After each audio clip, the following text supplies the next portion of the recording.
It's truly nice talking with you because I do think like today our talk, you could categorize it. I'm not trying to make that grandiose or dramatic. It might be a talk of a century. The reason why is like honestly, I've been browsing around internet. I've never seen like actually a young Chinese scholar and a young Indian scholar, engaging in a like very deep and like constructive conversation using English. I think that's a first because like previously there were like too much institutional or like cultural barriers between our two nations that people tend to misunderstand each other. So I think today we should break the ice, or maybe making the history by like signaling that Chinese Indians and Indians Chinese, we could literally sit down and talk with each other and lay out our thinking, our interests, the agreements we should have and the disagreements we should have. Then we should keep the agreements, like resolve the disagreements. So I think that's why we are here today. So, yeah, thank you so much for doing this. And I guess from the Indian side, something that we haven't been very good at, and I think the Chinese are relatively better at that, is to start from something where we agree, and then maybe later on, once there is greater trust, greater depth in the relationship, maybe we can resolve some of the differences later.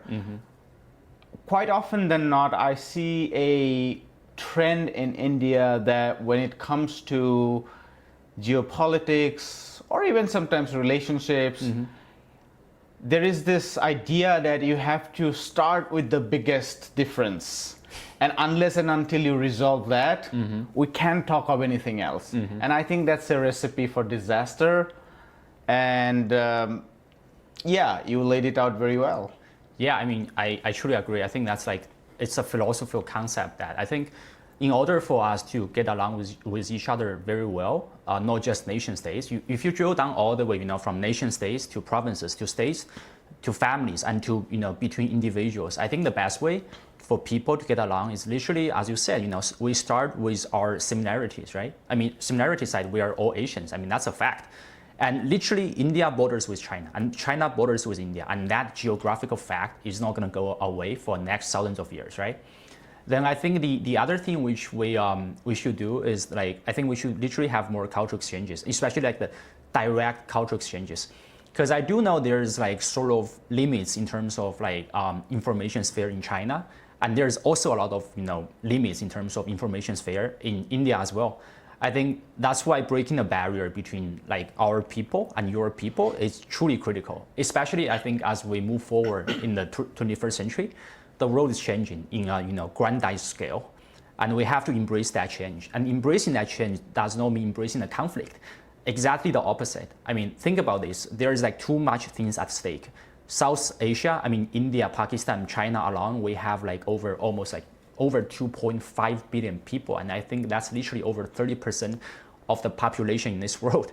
So if we don't get along with each other, coming up with very peaceful, constructive, and cooperative plans, I mean, the world will be in disaster, right?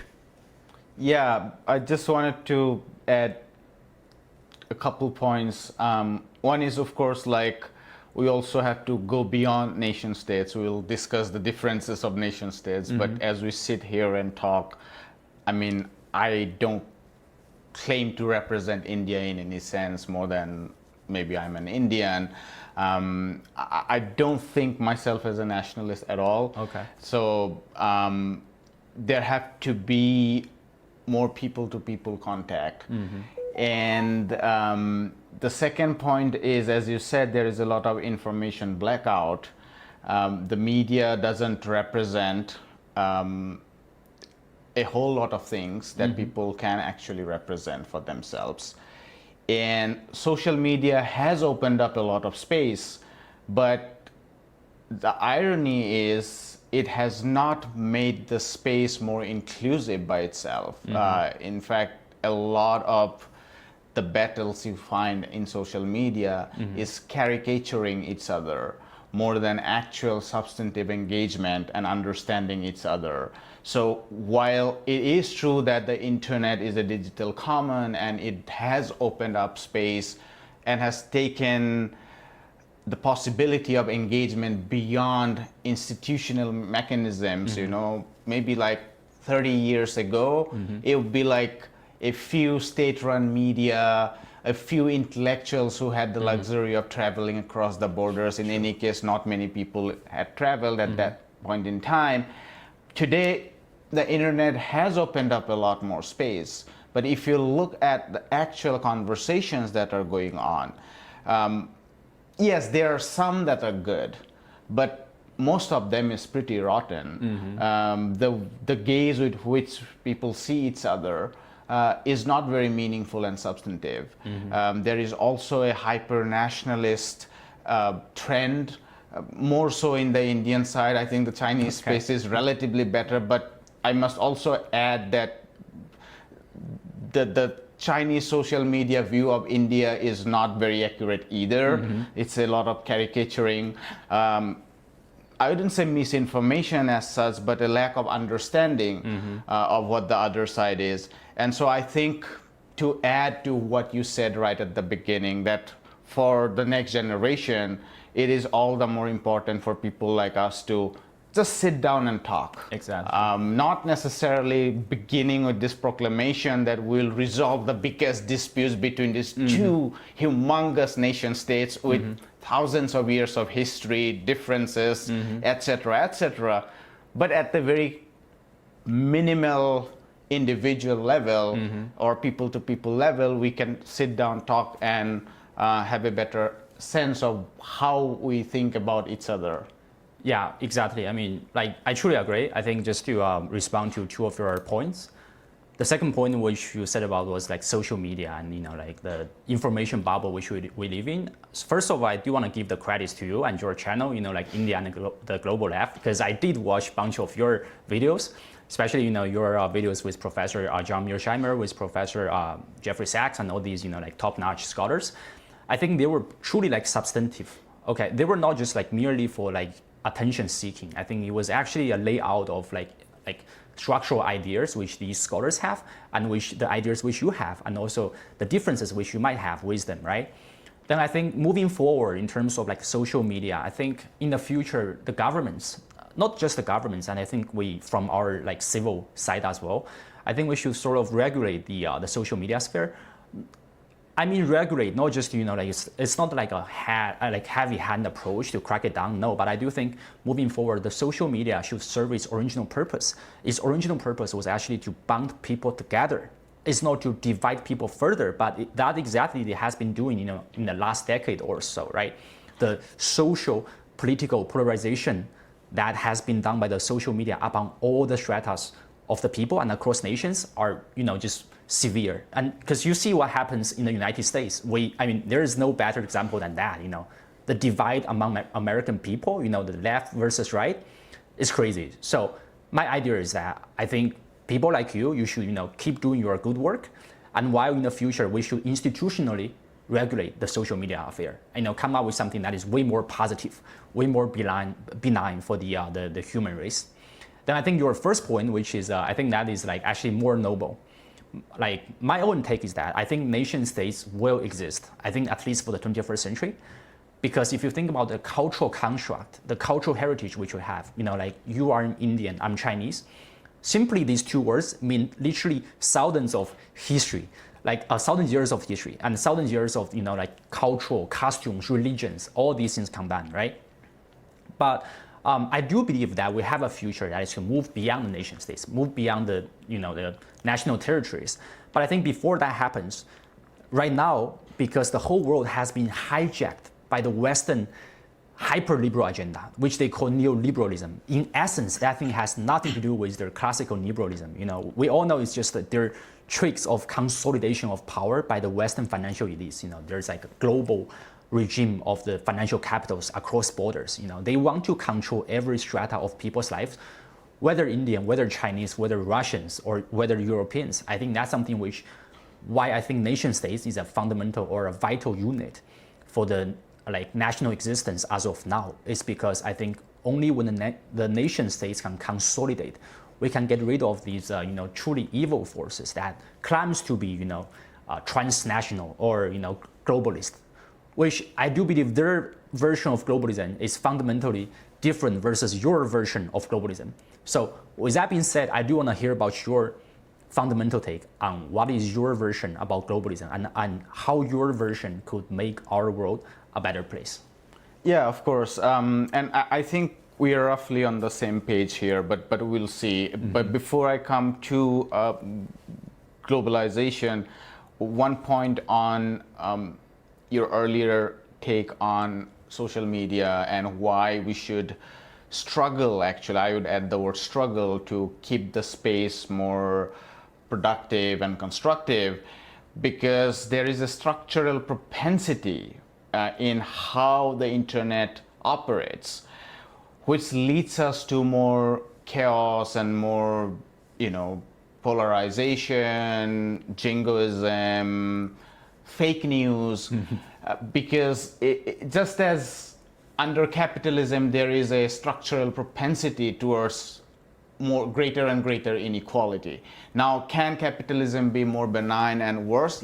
Absolutely yes. But you'll have to work more if you have to make that system more benign, because the structural propensity is to accumulate more and more towards one direction. And Thomas Piketty wrote a big book about that, empirically demonstrating why rate of return on capital over time tends to exceed the rate of real growth of the economy, which means there is this structural propensity of an upward mobilization of resources. Now, if you have to keep that in check, then you need a whole lot of regulatory frameworks and conscious, deliberate efforts to neutralize that structural propensity.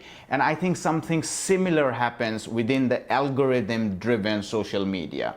Because when you create jingoism, wars, hyper-nationalism, fake news, all kinds of things that is rebel rousing, which basically trigger emotions, you get more views. And even a lot of good YouTube channels and social media, they have to resort to this sensationalization because that's what draws attention. Now, why that happens is a much bigger and deeper question.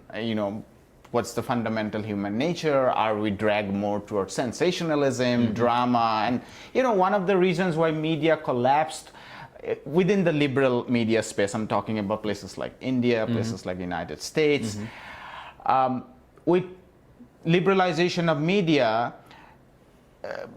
as cable TV came out, they started to compete for revenue with the entertainment channels. True. So the entertainment channels would get millions and millions of more views as compared to the news media outlets. And so if you get millions and millions of more views, then you get more advertisers because they are paying you. So what essentially media outlets started to do is to make newsroom more dramatic, something more closer to entertainment than actual dissemination of information. Because when you disseminate information, it is boring, it consumes energy, right? As opposed to watching movies. So media would not be consumed to the extent a movie would be consumed, a drama would be consumed. Media, people would not listen to media as much as people would listen to music. But when you make the revenue model to compete with the music industry or film industry, then you have to do this circus. And what I'm getting at is that the algorithm-driven social media is based on this circus because it is based on traffic, it is based on algorithm. And so to keep that space more, not just benign, but more constructive, we need much more deliberate and conscious efforts. So that's something I would add to your first observation. Okay. Now coming back to your point on globalization, I think you're absolutely right. Neoliberalism has become essentially two things. Domestically, it's a class war, effectively cutting more and more tax for multinational or big national corporations, while slashing more and more of social securities and all kinds of constructive public services. And that has been demonstrated in this recent big, so-called big beautiful bill in the United States. Where has the budget increase gone? huge increase in military budgets, primarily driven in the so-called ICE, which is the sort of Gestapo type, Nazi internal police to pick up immigrant workers or even now domestic dissidents. It's $30 billion budget for internal security, which is sort of half of the entire military budget of Russia. Okay. And almost $1 trillion budget for US military. But you have no money for federal employees who are working on regulations, on healthcare sectors, on quality control, because effectively you are presenting this idea that our state is bankrupt. And so we have to cut funding on Medicaid, we have to cut funding on SNAP, food stamps, federal employment generation, environmental regulations, etc. So that's what it has meant domestically. But then there is a global component to it, which is sort of creating this multinational giant corporations. I mean, Nvidia is now $4 trillion US dollar. I mean, that's like, apart from China, United States, and probably Japan, every other major economy's entire GDP is lower than an Nvidia. And then we have the Meta, Apple, Google, and all $2 to $3 trillion. These multinational corporations have come to represent globalization. What they do is they effectively control the entire supply chain. They dominate governments. I mean, if you were smaller governments, you were just entirely dominated. And it's not just the multinational productive corporations. We have something worse than that, which are the fund managers. BlackRock is $10 trillion. Vanguard is again like closing in on $10 trillion. They are the most evil ones. They manage your money. I mean, they control Apple. Biggest shareholder of Apple is BlackRock. So these fund managers, which are almost as powerful as the biggest, most powerful nation states. Exactly. Sometimes even more powerful because they are more concentrated. The Chinese state doesn't control the $20 trillion GDP. BlackRock's managers have much more intense control over their 10 trillion asset that they control. And so they effectively control the world. Noam Chomsky once wrote the book, Who Rules the World?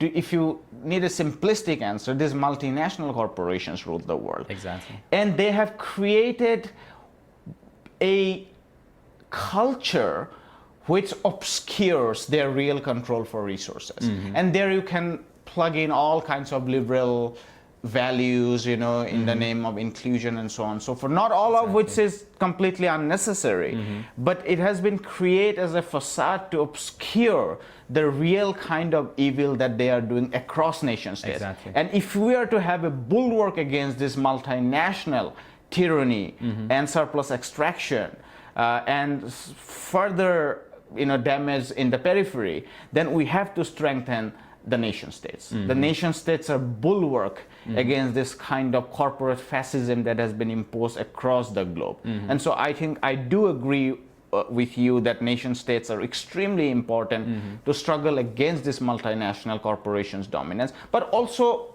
to provide very essential, important services, public goods, to its own citizens. I mean, some of the remarkable achievements of global South governments have been things like providing education, providing health as a public good, in even poorer parts like India and Africa, providing grains, providing employment to people who can find a job. I mean, one of the remarkable, very popular schemes in India for employment generation is called as the MG Narega scheme, which is like if you are a rural peasant and you cannot find work for 100 days or so, the state comes in and guarantees you 100 to 150 days of work. Now that's like tremendously important in a place like South Asia, where there is this huge surplus labor and labor remains unutilized because the capital stock itself is not big enough, and people can't find jobs. The state comes in and ensures that you get a job. Now, is this a very good quality job? No, but it has helped people to keep food on their plates. So I think nation states are important, at least in these two key regards, to fight corporations, and secondly, to provide very essential basic services to its citizens. Okay. Dude, I mean, that's so like fruitful. I mean, just like hearing from you. So just a couple responses to your points. I think first you were... And I think I didn't effectively answer you what kind of internationalism is an alternative international, but you could respond and then I'll come back. Exactly, because I feel like we will actually get into that, just like in the next round of my questions. First of all, to addressing like you're saying about how social media, gets sensational. I think that's so true. Even myself, my personal experience, like as a Chinese, like there's like internal cultural war happening in China as well. Feminism, like that's truly a like so heated social debate right now that's happening in China. It's like as a Chinese male, naturally, I would support, like the power to the women, right? I think, like equal power, equal rights. But then because, as you said, some of the social media and plus other factors combined, which procures to a current moment that, like a lot of like younger Chinese female, they would just like naturally hate Chinese male, out of no reason, except, some of the like social media posts that become so sensational. And then the Chinese younger males actually follow the suits. They became, hate Chinese females. I think these are not just unnecessary, it's like truly catastrophic if we let the situation like that goes on, right? I think that's about the social media. We truly have to design like new mechanisms. As you said, get rid of the revenue models that, inherited from the cable networks, only about the revenue, only about like attention seeking. We should get rid of that and devise a better mechanism. And then you also brought up about, Thomas Piketty, which I also read about the guy's book. I mean, the guy writes very long books, I have to be honest, like 500 plus pages, I believe, in his like 20 Capital in the 21st century. But I do get his point. But I also wonder, as you said the capitalism can be reformed. But I'm also wondering, like, how you think, what form of capitalism you want that to be? And also, do you think like socialism should be a like better approach to that? And just don't you think it's just is it possible that it's just human nature that as human beings or as any animals, actually we are just higher level of animals, like we tend to concentrate resources, powers, influences in like fewer and fewer individuals' hands. I feel like that might be a natural tendency which we could also discuss about.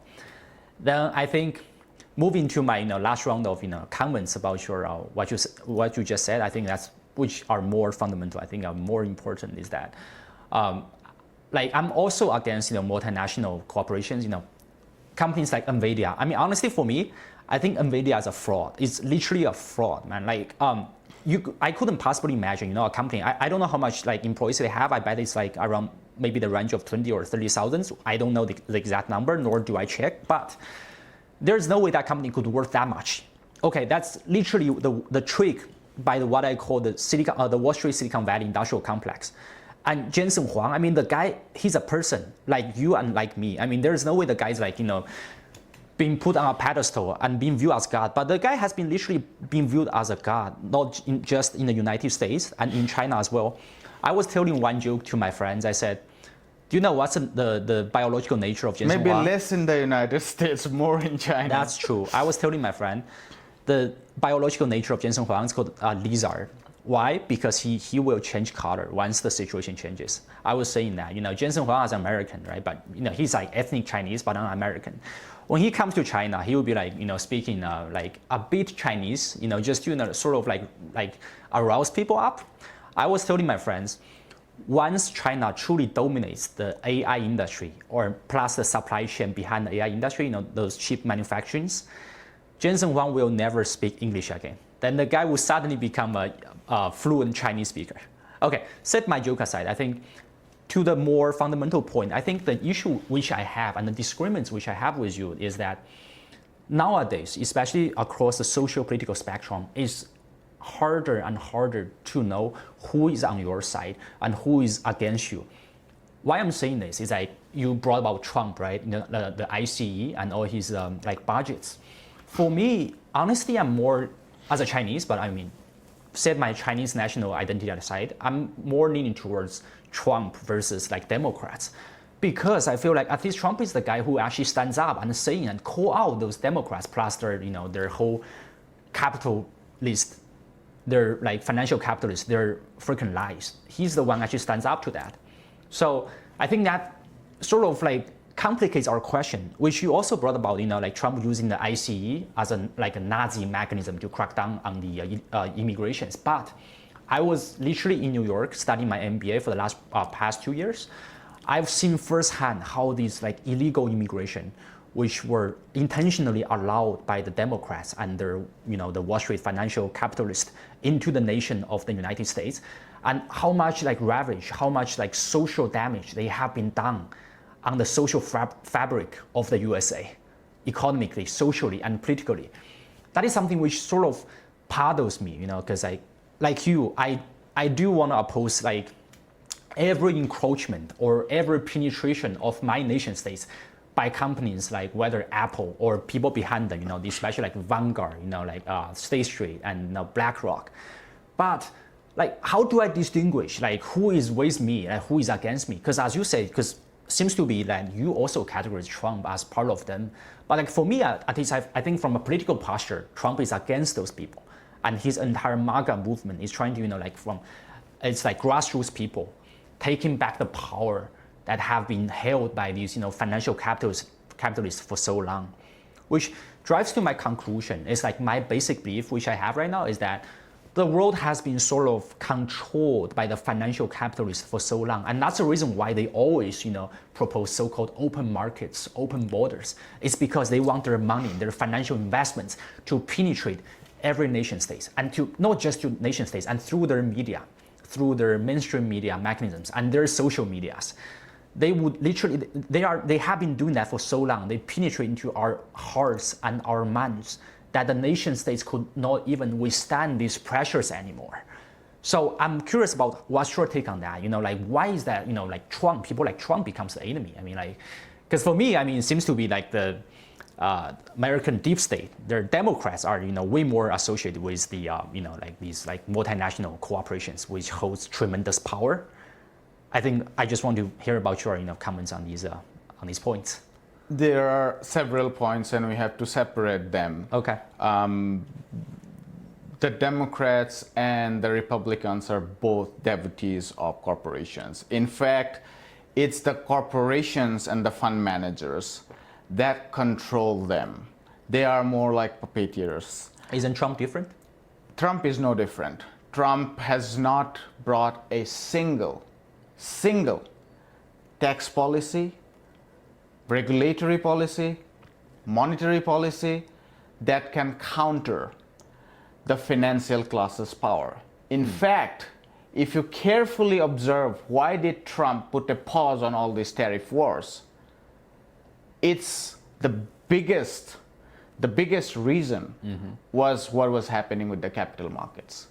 And I didn't see it, but there is enough evidence to say that they rounded him up behind the closed doors, and they told them that put a pause on this, because if you look at the capital markets, trillions of dollars were wiped out of the capital markets in less than a month. These are the people who were inserted in the Wall Street and Silicon Valley complex. They had massively funded the Trump campaign. And then you see your trillions of dollars being wiped off within a matter of a month. You would not tolerate that. And that was why that pause in the tariff was imposed, came immediately. I think, but just to comment on your points, I do agree. I think it's just the American financial capitals and all these multinational corporations, they hold just disproportionately tremendous power upon the American presidency and all the executive governments. But don't you feel like Trump is sort of like the guy, he actually wants to rebel against that, but it's just like maybe the so-called deep state, Federal Reserve, the Wall Street, the Silicon Valley, their entrenched power is too powerful that even Trump himself could not do that much about it. Like it's like Trump hasn't taken on any of the big wealthy class apart from Elon Musk, which is a completely separate issue, and we can discuss that, what happened there. But apart from that, give me one policy, one statement where Trump has railed against the billionaire class. Okay, yeah, that's... And Federal Reserve we can discuss separately. Federal Reserve is not the billionaire class. It's a different thing. Yeah. It has helped the billionaire class by all its, It was also created by the billionaire class, by the way. It's a different institution, and I'm very happy to go into detail of what the Federal Reserve is. I mean, Okay, let's do that. Yeah. Let's do that later, actually. So speaking of Trump, I think... what are the policies or statements that have actually pushed back the billionaire class? Exactly. I was going to say this. At least like one thing, you could say from an economic standpoint, the guy did not do that much, whether to the American people or against the billionaire class. It has given the two largest tax cuts, one in the first Trump administration, that I agree, and the second has now been extended. Yeah, I think we could all argue that his economics, people like Peter Navarro, is fundamentally flawed. But at least, I mean, there is something which I think, especially for us, like young people, younger generation, that is also very pivotal to our, daily lives, is that he's rolled back against the cultural war, like, those diversity, equity, LGBTQ stuff that has been, hypercharged by these billionaires, which you just mentioned. I think that is something which, that's why I'm saying like nowadays the politics is getting more and more blurred, because one guy, one person, might be his economic policy is fundamentally against your principle, while his like social or cultural policies is to your favor. I think that's what I digest about Trump. So that's the reason why, the guy has some of my credits here, because at least he's sort of rolling back the cultural war that has been, like, that crusade was basically supercharged by the billionaire class, as you said, to obscure the rest of us. That's a separate discussion, because now we are moving from economic, the real class politics, into what is happening in parallel, which is the cultural stuff that we are talking. So our first form of discussion was whether Trump is pushing back against the corporate billionaire class Raj. The control and basically the corporate rule under which we live in. Is Trump pushing back against that? The answer is no. Now, there is a different discussion about the cultural wars. In fact, the reason why right-wing nationalist politics shifts towards cultural issues is because they don't confront the real economic issues. That's something we have seen in India, that's something we have seen in the United States, that's something we have seen in Hungary, in Poland, in Brazil. Because when under liberal democracy, you have to win elections, you have to mobilize people's opinion, and you cannot do that on economic populist issues, because economic populist issues can be like, I gave another billion-dollar tax cuts to the multinational corporations. I am taking away your food security. I am taking away your unemployment benefits. Then that's not a populist politics. But then you have to resort to something to mobilize people, because you have to win elections. Now, of course, a big chunk of how you win elections is billionaire money. I mean, there are very solid work in the United States, from political science to economics, that you can actually, which not just look at federal elections, but way down into local elections. You can very definitively, in most of the cases, predict the winning percentage or probability of a candidate by looking at the funding. Okay. The more funds you get, almost entirely, almost without an exception, you win. There are some exceptions, but then that is mobilized on very populist issues. So then you need cultural issues. So what we are seeing in India is that Hindus are in threat. Muslims should be oppressing you. Muslims should take over you. And there are these playbooks everywhere globally. So immigration is a threat. Now, I'm not saying that a nation state should not have borders. But the United States had a border. The reason that they had immigrants is that they face labor shortage. Their economy is huge. I mean, it's a $30 trillion nominal economy with $80,000 per capita income. Now, of course, I know that it's not equally distributed, but you need labor. Silicon Valley needs labor. The construction workers, the California farms. I mean, there is this facade that the labor market is not segregated. The labor market is segregated. People who are within the MAGA camp, mainly, you know, the white Protestant Anglo-Saxon, they are not willing to go to Californian farms and pick up vanilla or strawberry or, you know, corn and so on and so forth. You need labor migration for that, for a place which doesn't have enough labor. So the Democrats didn't open up borders, and I would recommend each of your listeners to look at Aviva Chomsky's work on that. They have been slightly better off than the Republicans, but it is not true that they have an open border. And the threat that multinational corporations bring to nation states if they are not unrestricted. And I'm not saying, I don't want multinational corporations to remain outside national borders. I do want them to come in. But what I'm saying is that the benefits of that you will get when you have a strong nation states. I mean, one of the big questions Global South is facing is that within this period of neoliberal globalization, China came out strong. China got a lot of benefits, while most other states in the Global South things have not been good. I mean, it has either been the case like India, where, you know, you can argue for a case of very mild progress under neoliberal globalization. Some people argue that it has been a decline. I don't agree on that. Or it can be the basket cases like Pakistan or Sri Lanka or Lebanon or Argentina, which faces even sovereign debt crisis, because you borrowed a lot from the Eurobond dollar market, but the nation state is completely ineffective in mobilizing resources. And so you become this sort of slave of international finance. Every time there is an interest rate hike, the Federal Reserve does it, capital moves out of your country, there is a free fall of your currency that creates a whole lot of inflationary tendencies. Then the central bank has to kick in and raise interest rates, effectively imposing an austerity throughout your economy, increasing unemployment, and so on and so forth.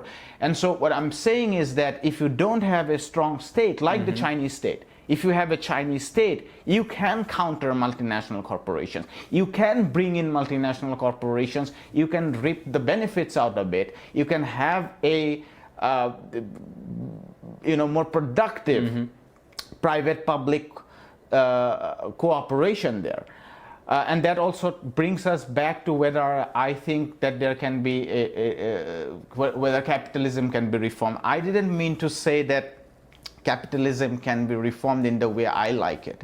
So I'm a socialist in the sense I believe that key decision makings when it comes to our life, political economy, in particular governance issues and so on and so forth, public good, they have to be taken not in a privatized forms, or they cannot be left to market mechanisms. That doesn't mean we are not talking about a market economy. That doesn't mean we are not talking about an economy where a large share, even maybe a greater share of that, is left out to the market and the private players. But the key decision makings have to be taken in a public way, keeping in mind what the public good is. And when I said that there can be worse form of capitalism and relatively less worse, I didn't mean that I like the worst. I like the relatively milder form. I would like to go way beyond that and see a world which is much better.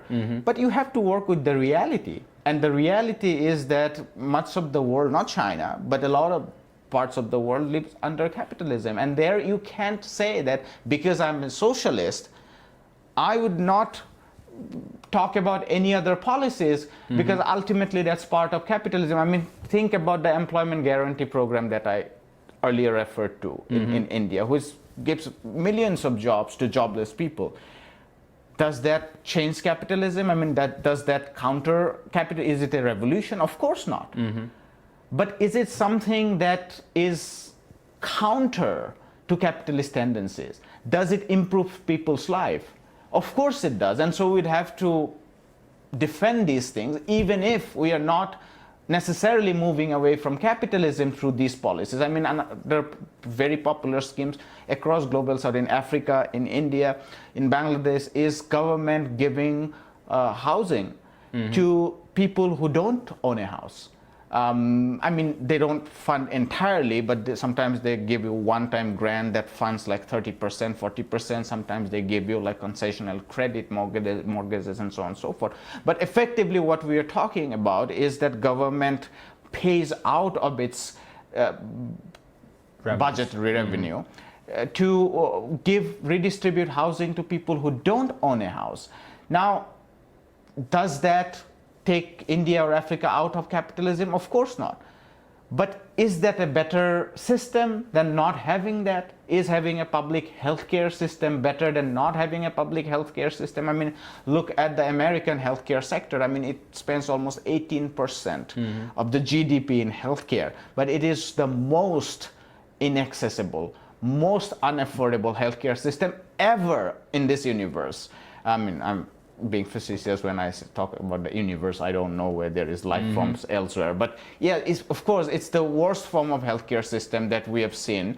And one of my first experience when I landed in the United States was to talk to an old couple, and they used to walk in the neighborhood, and I asked them like, how's life, and they said everything is good, but recently we got diagnosed with diabetes, and it has been a nightmare because the insulin takes up so much of our pension. And I'm like, I was stunned, even coming from India, where healthcare is not necessarily very accessible, but because we didn't protect this sort of tyrannical patent rights of the big pharma, we have the generic medicines, and people in India are, I mean, unless you are homeless or sleeping in the streets, which India do have a lot of people, people can afford insulin. People are not worried about buying insulin. Of course, some people are worried about taking insulin because it has side effects and so on and so forth.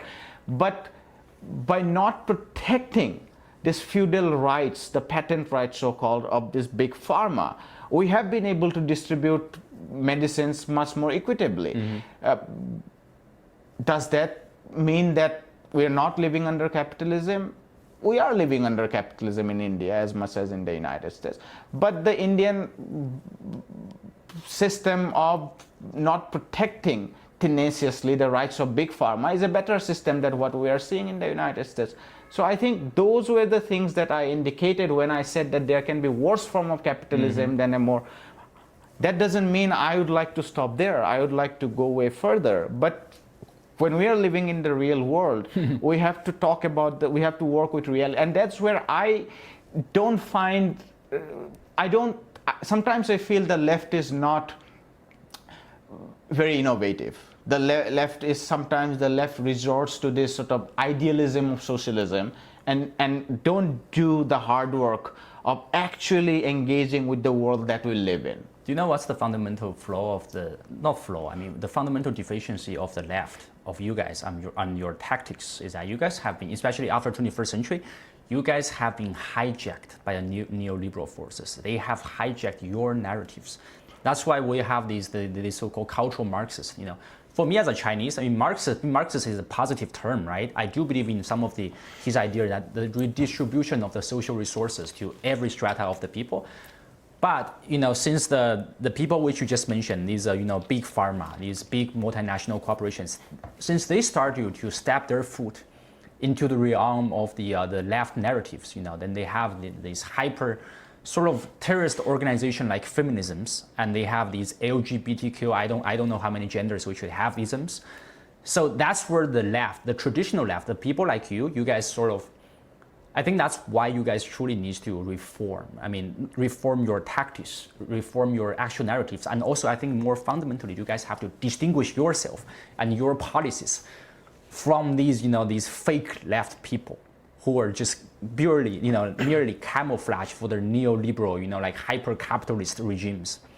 And then, going back, we have, I truly appreciate your whole narrative. We have covered a lot. I think just going back to the very beginning, we said about Trump, about, he has done nothing to the actual people. His whole economic policies are sort of flawed. I think to some extent I partially agree, because he hasn't, bring like actual positive impacts to the American economy nor American workers. But I think I think especially in the 21st century, I think it's very hard to distinguish it's not hard to distinguish, but I think we shouldn't distinguish between economy and cultural ones, because these are all fundamental units or the fundamental measurements of our daily lives. Because me personally, as a younger generation male, I sometimes feel very frustrated because of this cultural war going on, first in the West, then slowly, encroaching into the Chinese social media and into, younger generations' daily lives. I could feel that social divide happening among, male versus female, and also the other units versus other units. So I do feel very, very frustrated. So my partial credit to Trump is that at least he's one of the few guys who actually call this out, unconsciously, try to bring back that tendency. But of course, I don't think that's the, fundamental, I don't think that's the fundamental point of our discussion today. So, can I come in on the culture? Yeah, of course. I get, first of all, I think the so-called left in the United States is not what we are. I agree, man. Our tradition is hated by them. They hated the Soviet Union, they hate Cuba, they hate the People's Republic of China. For them, communism is totalitarianism. They don't like to talk about social securities. They don't confront multinational corporations. They have, so we are not them, first of all. It is quite odd that they have come to represent the left. That makes us aligned. Yes, so they don't represent us. They don't talk about imperialism. They don't talk about the labor movement. They try to keep, a labor market which serves the capitalist class. So that's not us. That's first. So the Democratic Party and what they represent is not the left. That is a corporate duopoly, one side of which is the Republican wing, which is quite authoritarian on cultural issues. Then there is the Democratic Party, which doesn't confront corporate tyranny, but it has hijacked real struggles of people on ground on cultural issues, and then has been used that to, in a hyper moralizing way, to ultimately brainwash us. That said, if you were to hear my thoughts on cultural issues, I don't distinguish cultural issues and economic issues. They do. So when I was initially describing that's economic side, this is cultural side, I'm not saying that's what we should do. The Democratic Party does that. The Wall Street does that. Now, I think that we should not distinguish it.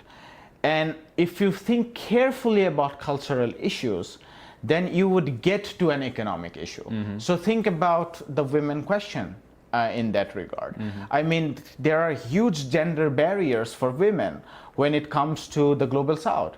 I mean, women faces much higher difficulty in moving to other places because there is a tremendous cultural inertia. There is often discrimination in terms of education. So in places like India, for instance, which is much more hierarchical in terms of gender, and also caste plays a role than East Asia, women face greater impediments to get higher education because there are often pressures of marriage, pressures of childbearing, and so on and so forth. There are also cases where women are essential to the domestic workforce. Peasants have to work on the fields, but there is a whole lot of social reproduction that happens behind it. So someone needs to cook, someone needs to take food to the field. And so there is a greater tendency of women dropping out of the schools.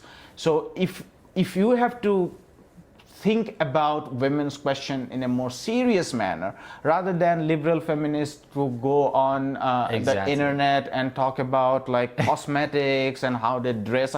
Those are not my focus. Exactly. That's not my focus. I think that's the reason why feminism has been sort of anti-feminism has been sort of my focus. It's not, as you said, I'm not anti-feminism at all. Like the feminism which you just described, I mean, I'm all in for it. All right, I do believe literally the equal rights, equal pay, the equal benefits of literally both two genders, men and women.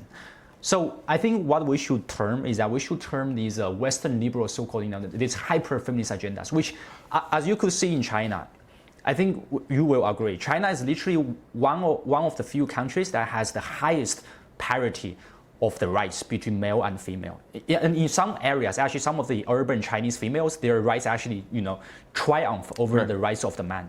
But it exactly within countries like China and the USA are the places which on the social media or in the general social and cultural sphere that these hypercharged so-called feminists, they are the ones with the highest voices and still saying that the world has been unfair to them and they have take their vengeance or their revenge against whole strata of males across the society, which we are truly innocent.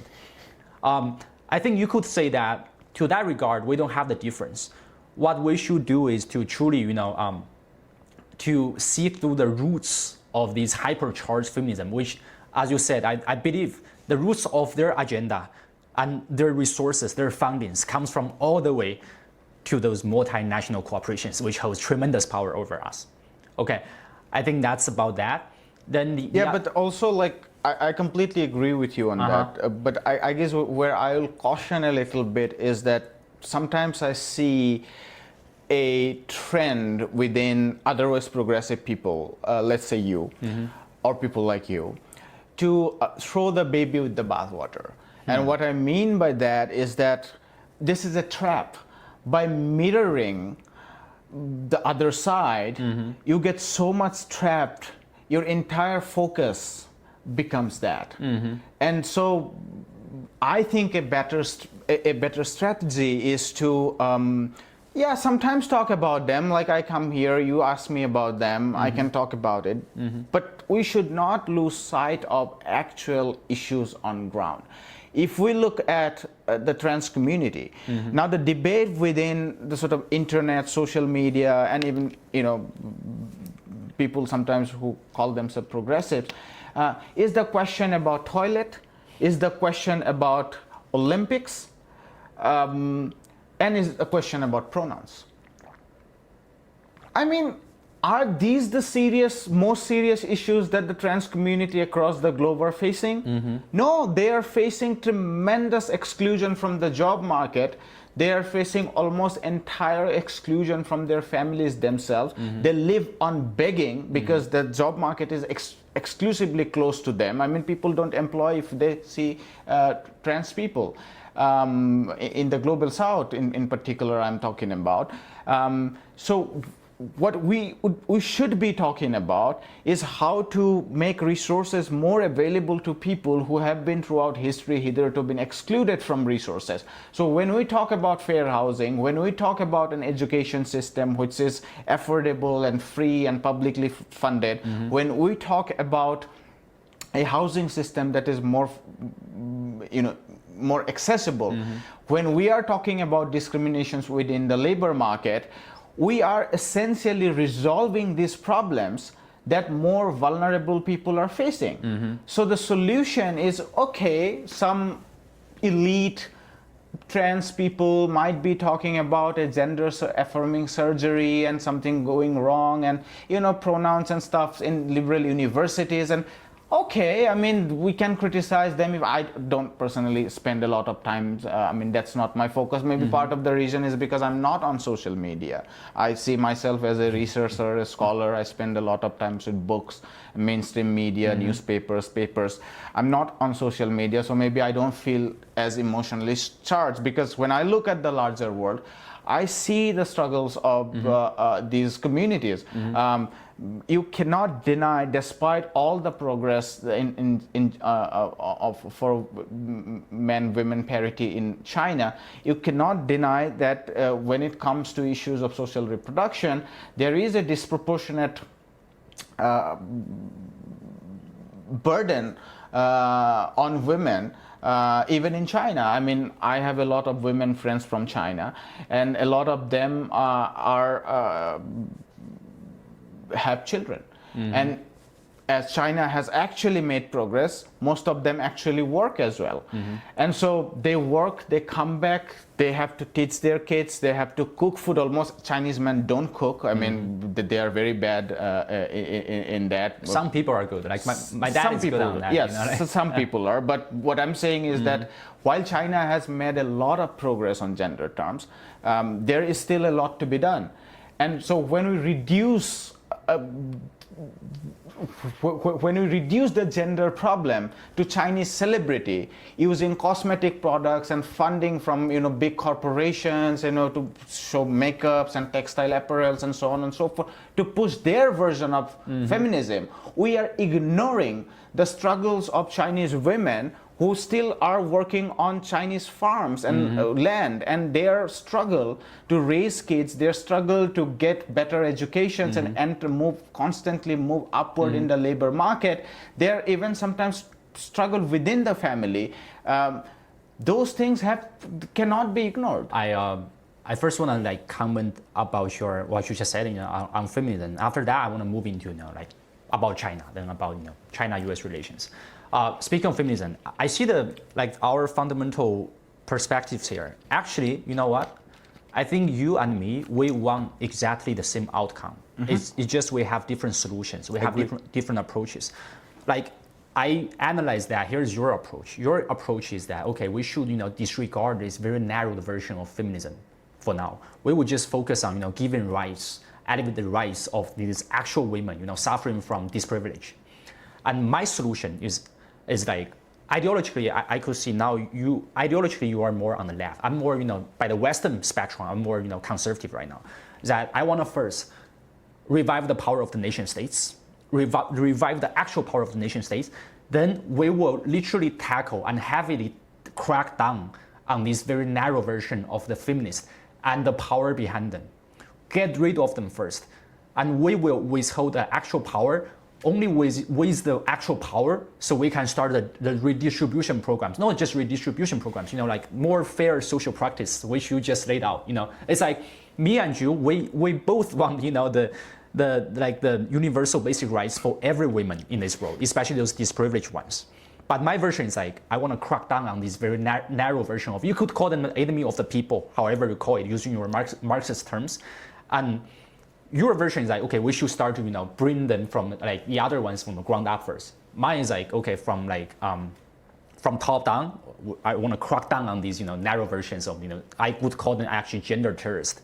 And now going back to the the China issue, which you just described, which I agree. I think compare the national strength. I mean, China is literally #1 in the world. I think there is no way America could compete with China anymore, because China, we have effective governance, and mostly our governments, their basic agenda is to take care of most of the people, and get rid of the transnational capital powers.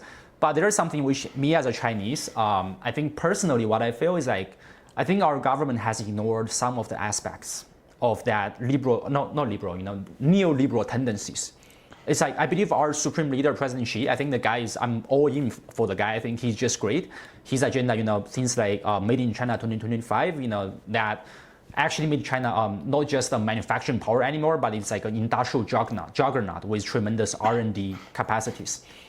But there are still some of the neoliberal tendencies in China that I think our government sort of ignored, maybe by their good intention. But for instance, we have these top internet giants in China. What these people do, dude, honestly, do you think they actually differ that much from the these Western multinational corporations? I don't think so, because if you go to places like Shanghai or Shenzhen, you could literally see, dude, I was making a joke with my friends that for the younger generation Chinese, there is only 2 mainstream two mainstream jobs they have. One is driving the Didi, which is a Chinese version of Uber. The other one is doing the delivery work, ride the scooters on the street.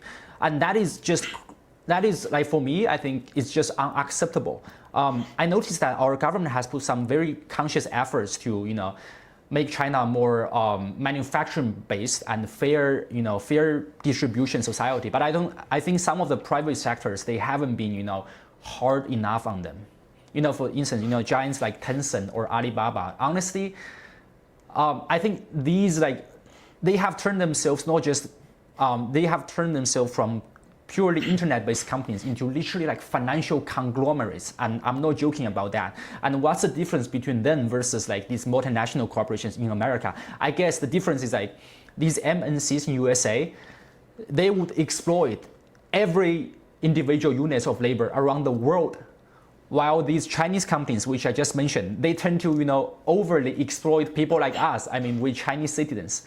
So I think that is also something which I think as China move forward, I hope our government, like my government, could be more consciously on these sectors, on these juggernauts which not they produce, but somehow with the lack of regulation on them, maybe by good intention, but they have somehow become the villain themselves, these Chinese private sector companies. Then the other thing is about, I think as China moving forward in terms of foreign policy, I do think we should be more conscious in formulating our new foreign policy initiatives in the future, because there's a saying called that the power hates the vacuum, right? Once the US global hegemony starts to fade away, once the European hegemony has starts to fade away, I think China should start to take the lead, and not just with the raw power and influence, but with like conscious efforts to, as you said, China should start to run these experiments, or helping our friends in the global south to run these social economic experiments that could be a way more benign system than a Pax Americana again. Also, eager to hear about your thoughts on that. Yeah, on the question about the difference between Chinese corporations and multinational corporations, I don't think internally when we look at corporations there is any difference. I mean, because they primarily run on the same principles of profit. What makes the overall experience different is the presence of the Chinese state. And that's why I feel that a party state, or a counterbalance, and that's what partly makes me socialist, is that if you remove the party state, if you or call it whatever you like, but if you remove the non-market component out of it, then you completely become a corporate tyranny. So the difference between the United States and China is the difference in the state, not the difference in how the corporations are run. Because the corporations are run by board of directors who want more and more market share, who want to diversify into more and more products and services. They want to monopolize more and more. They want to grab cheap resources. They want to grab cheap labor. They want to cut down on wages. And in China, you can do that because the labor market is not as tight as in the United States, because we have a lot more people there. China also has a hinterland which has 2 to 3 times of per capita difference than the coastal region. So you have this reservoir I'm of from labor. the hinterland, by the way. Yeah, of course. But it's also an experimental hinterland. I mean, Chongqing is now it's a big manufacturing hub. The auto, so it's also seen by the Chinese state as a bellwether of shifting production lines from the coast towards the hinterland, because it is an experiment in that regard. But yes, the big question then is to use the state as a mechanism to counterbalance some of these excesses of corporations. Over and above that, of course, China has relied on market mechanisms for a very long time. China has relied a lot on export mechanism for a very long time. And when you bring these forces in, they come with their own baggages. And so, the kind of social securities that the work unit system used to have in Maoist China, that kind of, or a permanent job, neighborhood creches, everything, that kind of security you would not have in a mixed economy that is what has come to be after the reform and opening, but significantly after the 1990s. The flip side, on the other hand, in the Chinese case, is that you have been able to harness the market mechanism to technologically increase the overall pie. So it is true that the working class has a smaller share today in the overall pie, because a lot of that is now shared by the Chinese billionaire class and the wealthy class and so on and so forth. But it is also true that the overall productivity of Chinese labor has increased many folds, and that's why young people in China today have better foods on their plates, more meat, more, not as much dairy products, because a lot of people here are lactose intolerant, but more food, better housing, more electronics, better schooling, and so on and so forth. Even though inequality in China has risen, and a lot of the inequality is, of course, regional inequality in China, but yes, class inequality has also risen. How would China counter some of these problems that is emerging out of the labor-capital relationship? These are serious questions that those within the state planning, they're also very, very concerned. I mean, some of the policies that President Xi Jinping and his team is coming up, they are very concerned about this billionaire Raj. I mean, they're and it's a direct threat to the party, power of the party state. And we've seen that in the early 90s, this sort of infiltration of neoliberals, and that they would bring all these Western thoughts and thinking, and they want to basically strip the party state and evacuate the space so that Chinese corporations and multinational the shock therapy basically, and the attempts have been going on, and so I guess that's a very critical point to note, that the state mechanism, and that's why with the financial sector, it is all the more important for China to retain the state financial institutions within the financial markets. So if you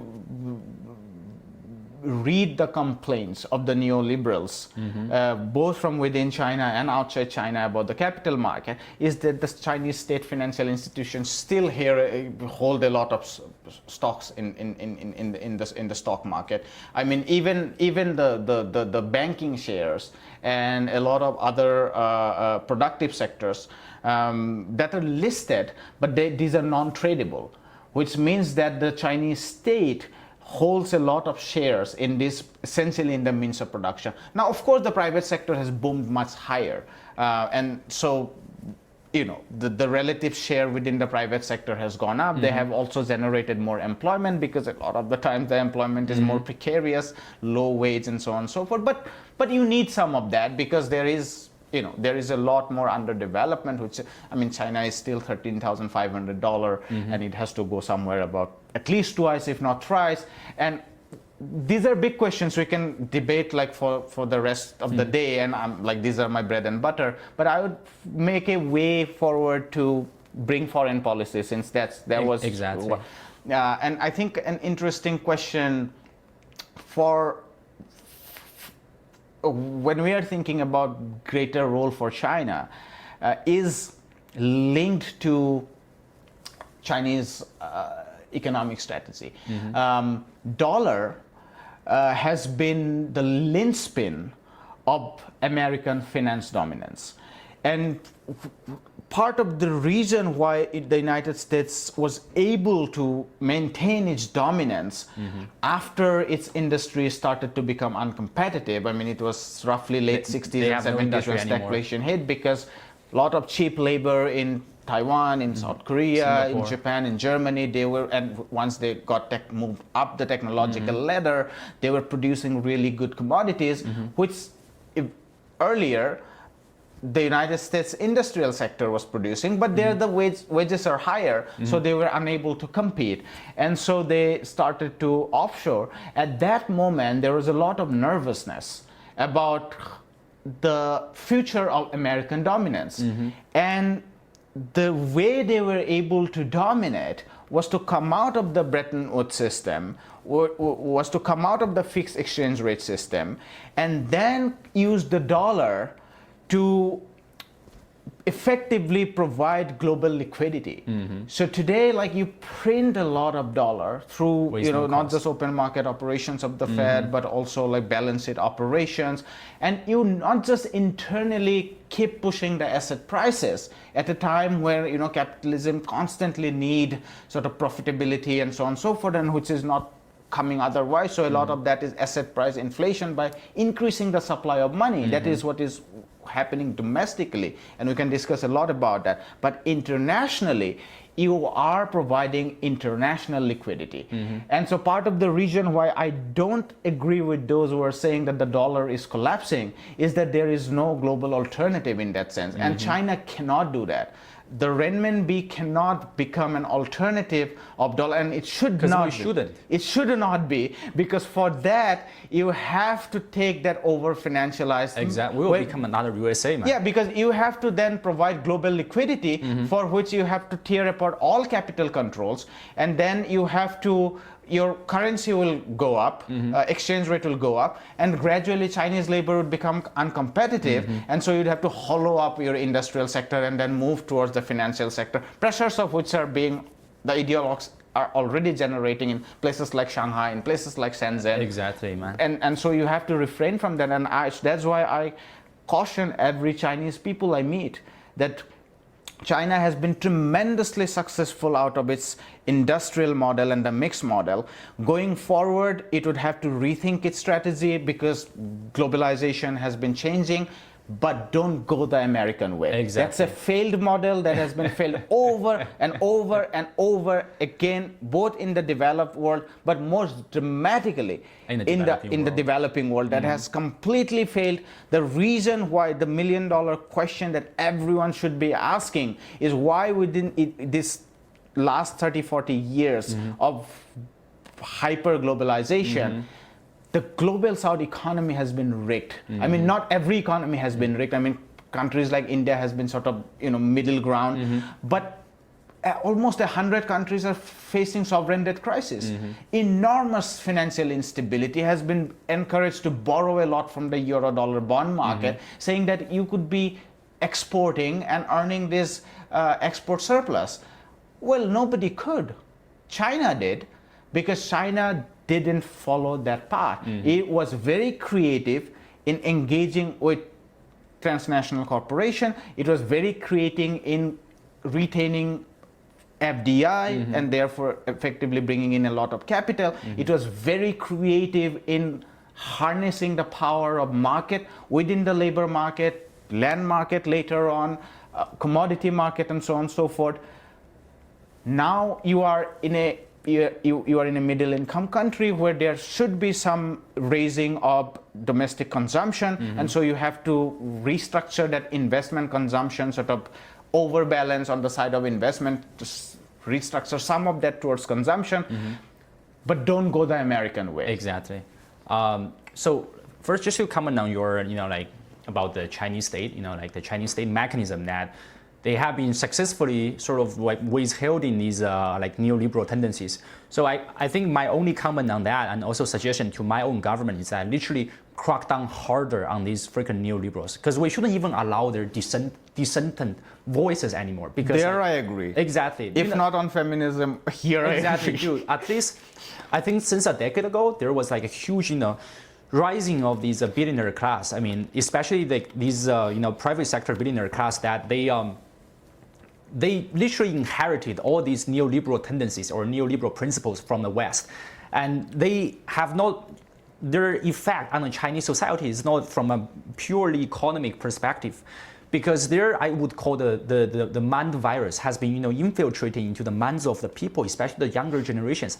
As you mentioned about Shanghai, that place has been an epicenter of this over financialization, and with its effect on the social and the mental, cultural spectrums of the population out there, which I have seen firsthand. I think it has been a very serious pandemic. It's just like another New York in the East.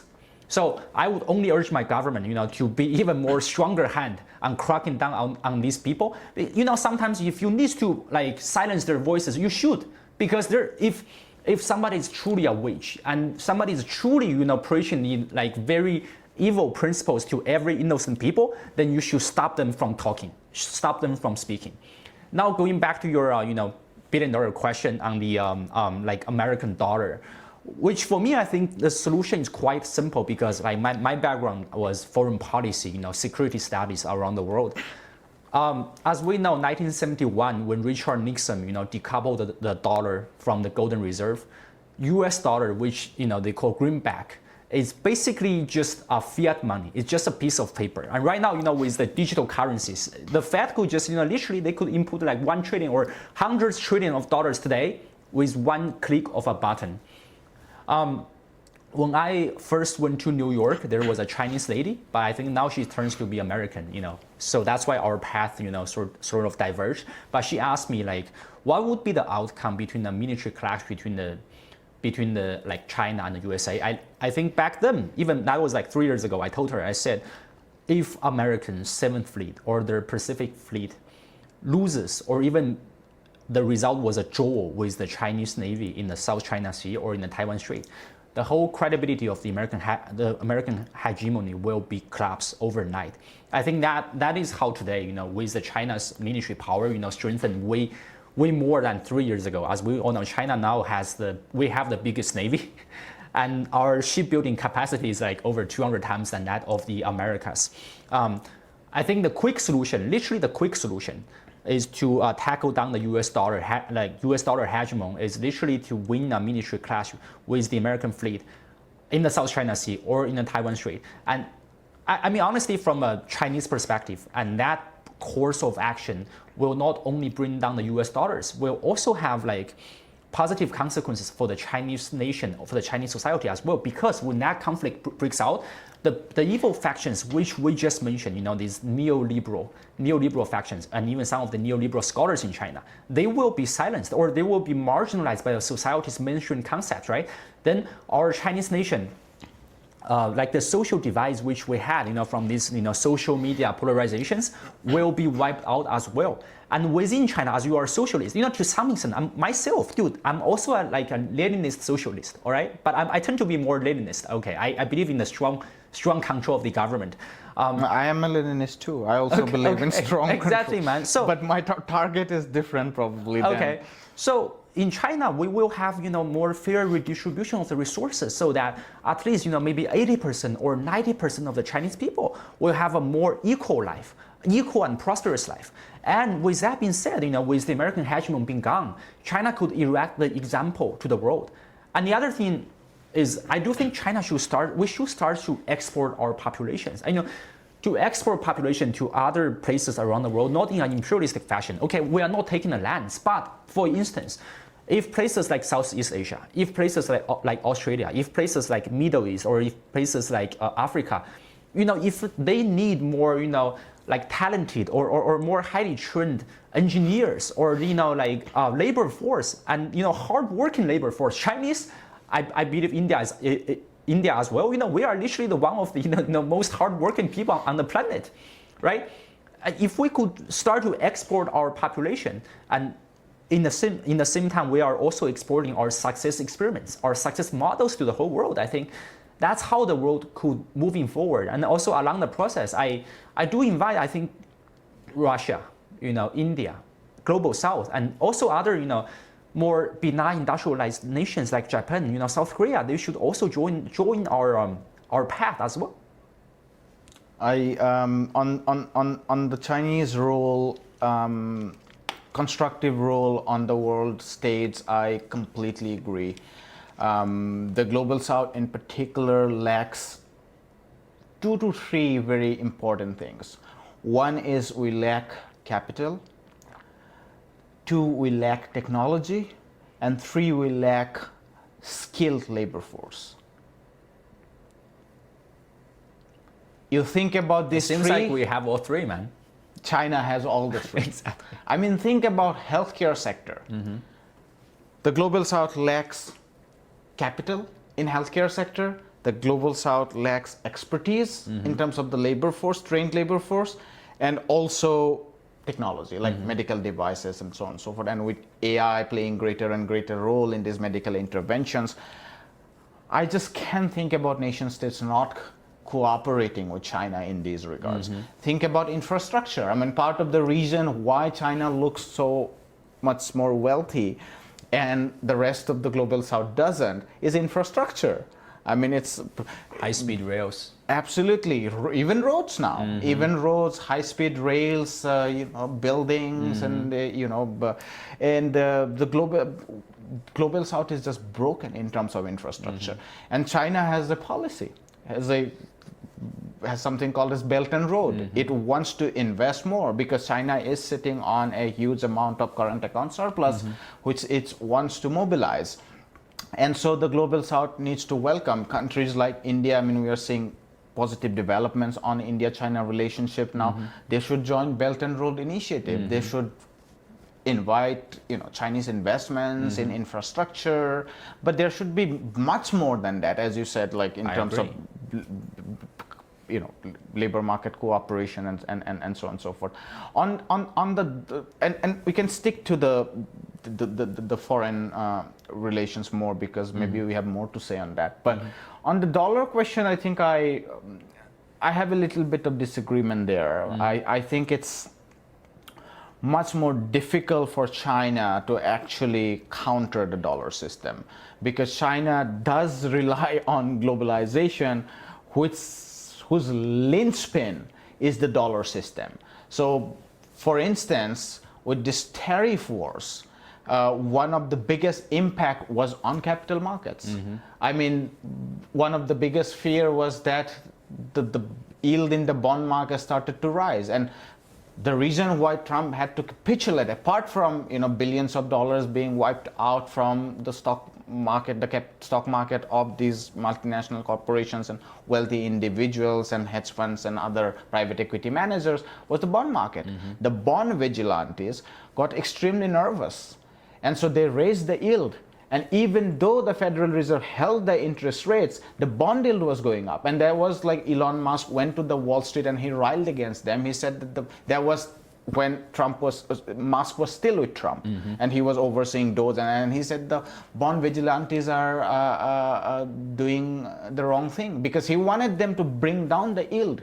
But they were not bringing down the yield because they were extremely nervous about the future of the dollar and all this sort of the treasury market itself. Now, of course, China has reduced its reliance on the treasury market. I mean, from a peak of, let's say, 1.4 trillion to maybe some 700 something billion. But it still relies on the treasury market. It still relies on the US capital market. It cannot disentangle itself because at least it relies on global trade, whose liquidity is being given by the dollar system. So I think I am positive about BRICS, some sort of alternative arrangements and so on. Some kind of trade framework can come in, but unless and until global south is strengthened across the spectrum, where other global south countries can bring in capital restrictions, when they can free themselves up from the tyranny of this surplus liquidity of capital that is floating in the Eurobond market and the Wall Street, unless and until the global south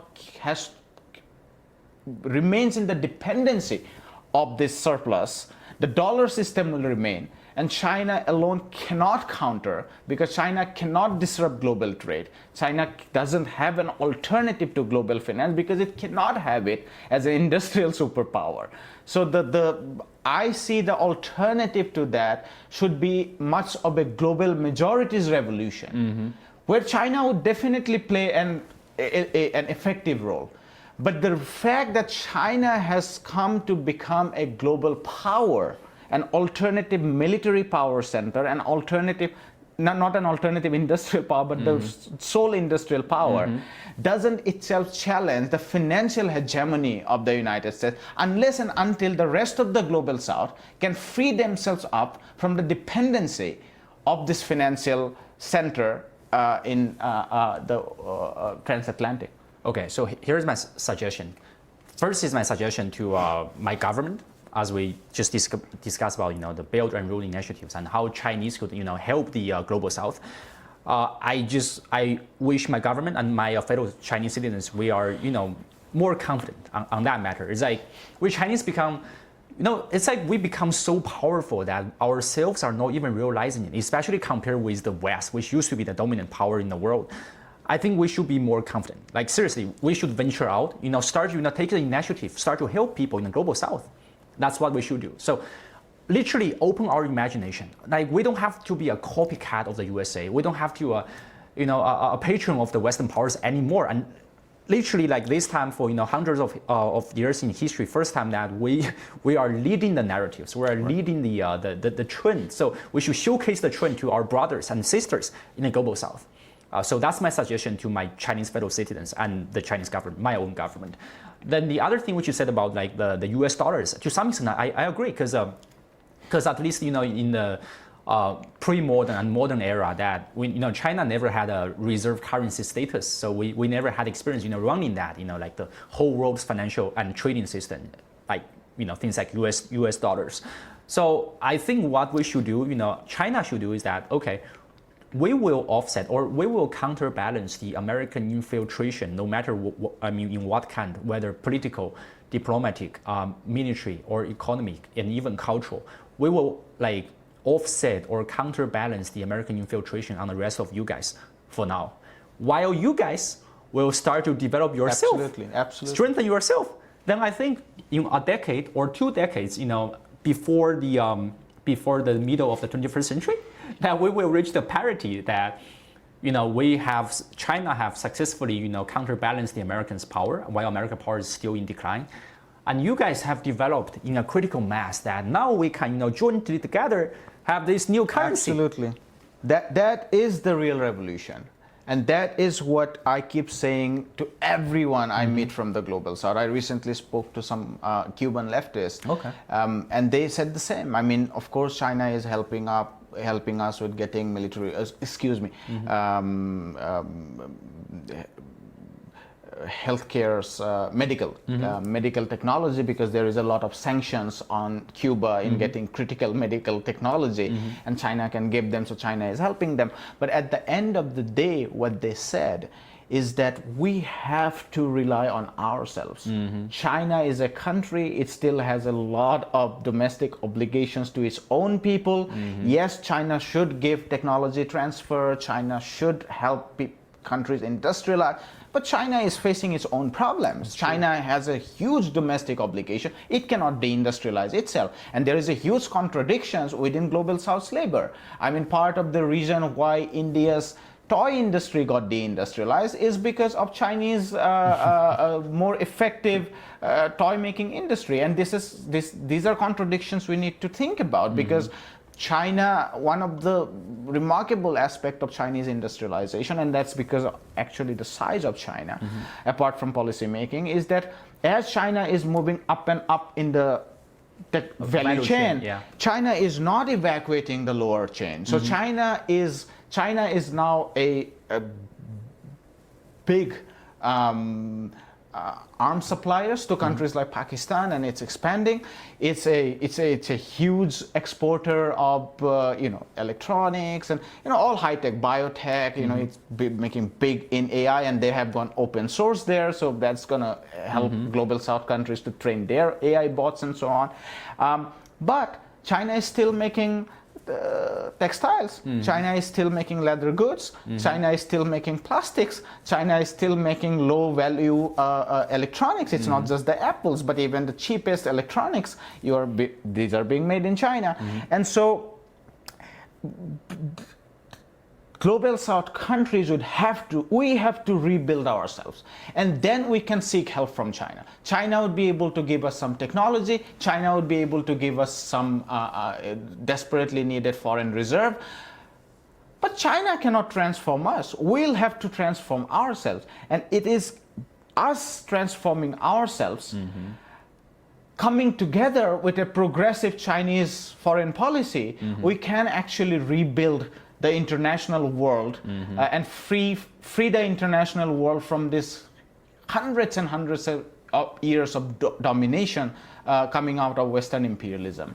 Exactly. Just a quick comment on what you just said. I mean, I think for the Chinese nation, I think as I am a Leninist, I'm also a realist in a sense that while we are moving toward this process, I think at least it can take us 1 or 2 decades. You guys are moving up your value chain. You are like harnessing your skill sets.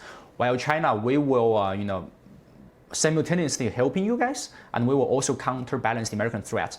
So me as a Chinese, my suggestion for all my Chinese fellow citizens and my beloved Chinese government is we should be more bold, especially in terms of diplomatic and military venturism. I wouldn't call it venturism, but I mean, if in case, countries like EU, NATO, or America, if they literally want to step into our steps, inch by inch and closer by closer, whether in the Taiwan Strait or South China Sea, let's fight. Seriously, because for me, I do believe as the brave new world which you just envisioned, I would love to be part of it. But I'm also, realizing that everything good comes with a sacrifice. Sacrifice sometimes is actually needed. Sacrifice is what is imperative to not only, against your oppressors. It's also internally useful, to bind the people together so that we could, sharpen our spirits. That is something which I truly believe in. Absolutely. Yeah. My research doesn't extend to Taiwan, so I know much more about the mainland than Taiwan. But to the extent that I follow geopolitics, I worry about some of the recent trends in Taiwan, particularly since 2016, or one can actually go back to 2014 with the Sunflower Movement. And this sort of ties together with the shift in China policy in Washington. So for a very long period of time, the United States elites were not very concerned about the rise of China, but it has been about 25 years that they began to be worried about the rise of China. But in terms of actual policy documents and actual formulation, it has been since around 2015, they had deliberately, overtly shifted the American policy towards the PRC as containing China, an aggressive containment of China. And it's very interesting. This is the moment you get the Sunflower Movement. This is also the moment, and I'm not disregarding Taiwanese democracy at all, but this is also the moment where the DPP comes in, which has a much more hardline, identitarian, Taiwanese identitarian politics. And what that has effectively done is made the Taiwanese Strait more volatile. And as I understand, there has been an understanding in the mainland that the conclusion of civil war doesn't have to be a bloody conclusion. Let's buy some time; it would reach a logical conclusion. But the United States and part of what is happening within Taiwan is sort of destabilizing this. It's truly destabilizing the region, and we have a precedence in Ukraine, which I think needs to tell all of us, especially Taiwanese, but also the rest of the global population, that to rely on the United States is a fatal mistake. I mean, it was, I guess, Kissinger or someone who said that to be an enemy is dangerous, but to be is fatal. Is fatal. And the Indians have begun to learn that. Exactly. I mean, of course, India has not been reliant on the United States for security reasons, even though there is some component to it. Taiwan is a different case, entirely different case. Taiwan is completely reliant on the United States.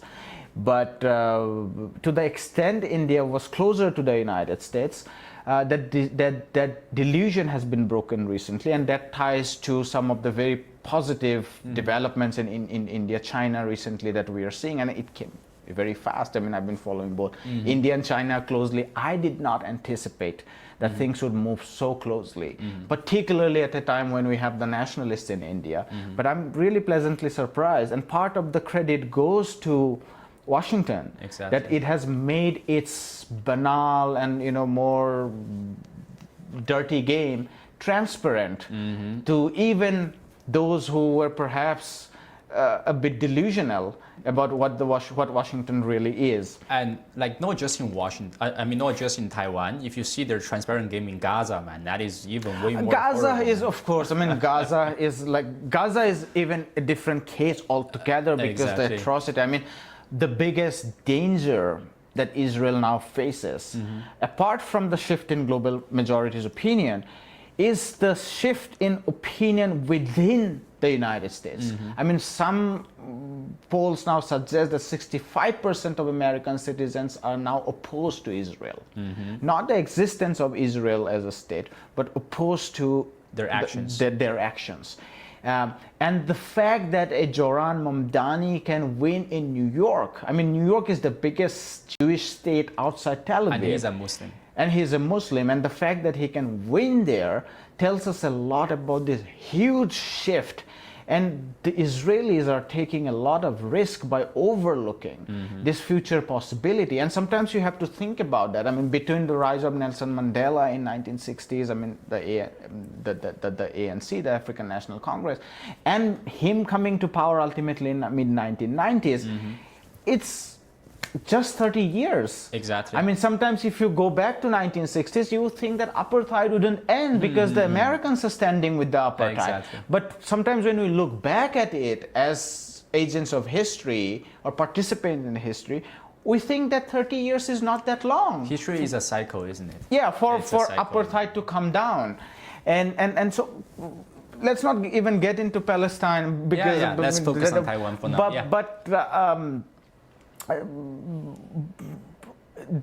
with the recent right to recall vote, if you're following Taiwanese internal politics, the DPP had this. Closely following. Yeah, so they wanted to oust the 24 legislators from their legislative house, and basically they wanted to oust the KMT. And one of the planks they made was that the KMT is soft on the PRC, and they failed. And a lot of people now are questioning within Taiwan that the United States is highly unreliable. I mean, first they imposed tariffs, then they used the tariffs to, arm twist us into an unfair trade and, investment agreement. They want to destroy the TSMC in many ways through these tariffs. I mean, for now they are saying, United States is saying that 100% tariffs on any manufacturing of semiconductor chips outside, but they are giving an exception to TSMC. I mean, TSMC, 35 to 40% of Taiwanese export relies on the TSMC. And if you disrupt that, for now they are giving some exception, but those dangers are always there. Now there are competition from Japan coming in, and a lot of people now who are favorable to the imperialists, I'm talking about the Americans and to some extent the old Japanese history from 1895 to 1949, they're saying that the Japanese wants to take away our companies and the Americans want to just completely destroy our companies. Is it only the mainland that is our enemy? Exactly. So there is a fatigue within that, but one has to also keep in mind the problems of the more hardline Taiwanese identity within a long history. And I would say that roughly, after Chiang Kai-shek's son, Chiang Ching... Yeah, that's his name, Chiang Ching-kuo. Chiang Ching-kuo. After him, I think, sort of Taiwanese identity started to crystallize. I mean, part of the reason was because within the KMT, even before, KMT was succeeded by the DPP in 2000, the next generation were born in the island. Yes. So the previous generation were mainly the mainlanders. They came out of the trance that 1.5 million went to Taiwan in 1949. And they roughly held power. I mean, there was a gradual devolution of power, but the islanders were mostly kept out of power, and the mainlanders kept the power. There's a lot of, we can get into the history, but effectively they were still seeing themselves as mainlanders, but the next generation started to see themselves as a new form of islanders, which comes this time.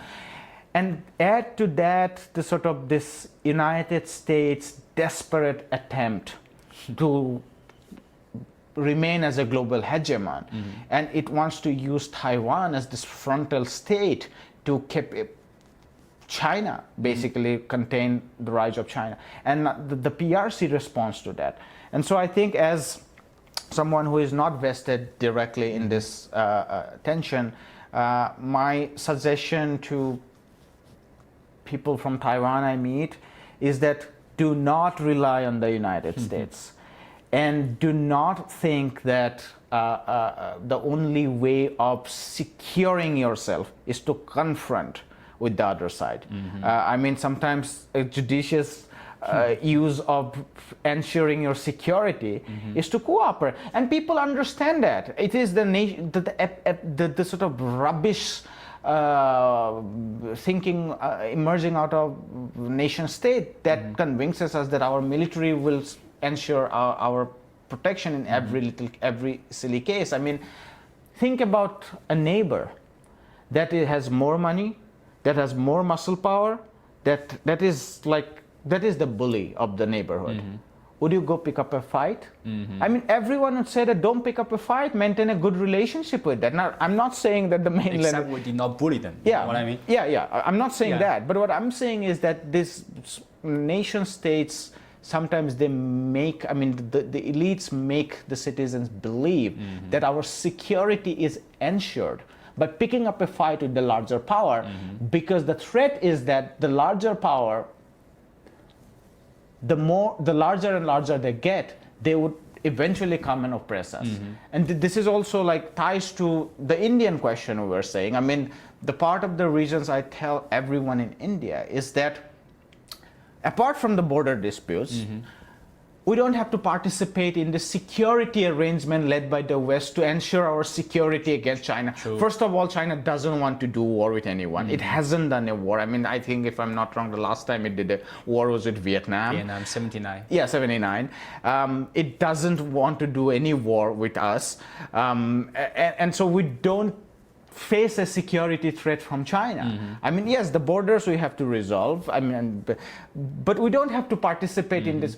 And rapidly Indians are realizing that. Rapidly Indians are realizing that it was a mistake to sort of, but our problem was less so because it was just participating in this useless alliance called as the AUKUS and the Quad. Taiwan is different. It relies more heavily on United States within its security framework. So that's what would be my opening statement on what is going on the street. Dude, that's a very comprehensive opening statement. So just to copy your path, I think I'll try to cover as much as I know about that island, which personally I've been into that island for like 7 or 8 times personally before. I would just dissect their issues one by one. First one was that, you know, Americans always countered the official Chinese narrative that because we Chinese, we have an official narrative that Taiwan has been part of the Chinese territory since, you know, ancient times. That is actually correct because by any historical measure, mostly the Taiwan, like the island of Taiwan, its inhabitants were like ethnic Han people from our Fujian and Guangdong province. That at least happened over 1,000 years ago. Okay, I'm not gonna go back to, you know, like tens of thousands of years ago and saying that some of the inhabitants there were not ethnic Chinese. I'm talking about 1,000 years ago, at least. Then fast forward to like around 350 years ago, that under the China's Qing dynasty, that we officially took claim of that island. That these are like historical facts. And what happened next, we know, in 1895 that China, we lost the war with Japan. So Japan took that place as part of the Japanese colony. But then after 1945, that island was officially recognized by the UN, you know, as part of the, you know, part of China, part of Chinese regime, right? These are like, and the United States. Exactly. Americans sanctioned that. It's like FDR, Franklin D. Roosevelt, the guy pointed out that Taiwan will become part of China after the World War II was ended. Okay? And in 1979, they officially recognized. Exactly. So that's one thing. The other thing about like Taiwan's people, I feel like democracy, like honestly, like Taiwanese people, I think especially the younger generations, or, you know, these like anyone, you know, who is like below the age of 40, you know, they always fail to recognize the one point that they thought Taiwan has become a sort of industrialized political entity or industrialized place, which we Chinese we call industrialized province. because of their so-called liberal democracy or their value system, that is their political system that is like more like Western aligned, Western leaning. That is totally wrong. Here's the martial law falls apart in 1987. Exactly. Here's literally how that Taiwan, developed. The Taiwan's like economic takeoff, I think mostly happened around 1950s all the way to the 1990s. Actually, I think 50s to 80s. That's like the golden decade of Taiwan's development. How that happened was because the Generalissimo Chiang Kai-shek, the leader of the KMT, he lost the civil war with our communist leader, Chairman Mao. So his entire army, as you say, a million strong man, his army with all these, brightest men from China back then, from mainland China back then, and like a gold reserves, all these resources, they scrambled all these precious talents and resources to the island of Taiwan. Okay. Including documents. Exactly, including some of the historical documents to Taiwan, to the island of Taiwan. That is actually a tiny place, okay? That is a tiny place out there. And what happened next was, these like brightest men from mainland China, they started to develop Taiwan. That's what they did. And also their second generations, their second generation started to study in the United States. They became one of the, like first generation of the ethnic Chinese, to start to, massively study in the States and, learning the management practices and the like technical expertise from the USA back then, because USA back then was very advanced, in the 60s, right? Then they went back to Taiwan. They started to build up their economy and starting from their infrastructure, all by the industrial policies, the state efforts. Okay, even you look at the TSMC, they call the Silicon Shield of their island nation. We call it their island province. TSMC was literally started by a guy called Morris Chang. I believe the guy was born in Shanghai. The guy was born in Shanghai. Then there was like a civil war going on in China. And then I think he fled to Hong Kong. Then he went to the United States. Then he went back to Taiwan. Started the science park. Yeah, started a science park with the help of the Taiwanese government, the government policies, the government resources. These are like how the industry of Taiwan, like took off. And also why the Taiwan was called, one of the Asian tigers in the 70s and 80s was also by the conscious industrial policies of Chiang the Jr. Under his, nationalist government in Taiwan back then. These are how the economy of Taiwan developed and prospered. Here's like one statistic out there. In the 90s, which I believe was a tailwind of these Taiwan's, industrial policies, efforts, their effects on the development. Back in 1990s, the whole GDP of Taiwan province versus mainland China was like 40%. So they had like 40% of the total GDP of mainland China.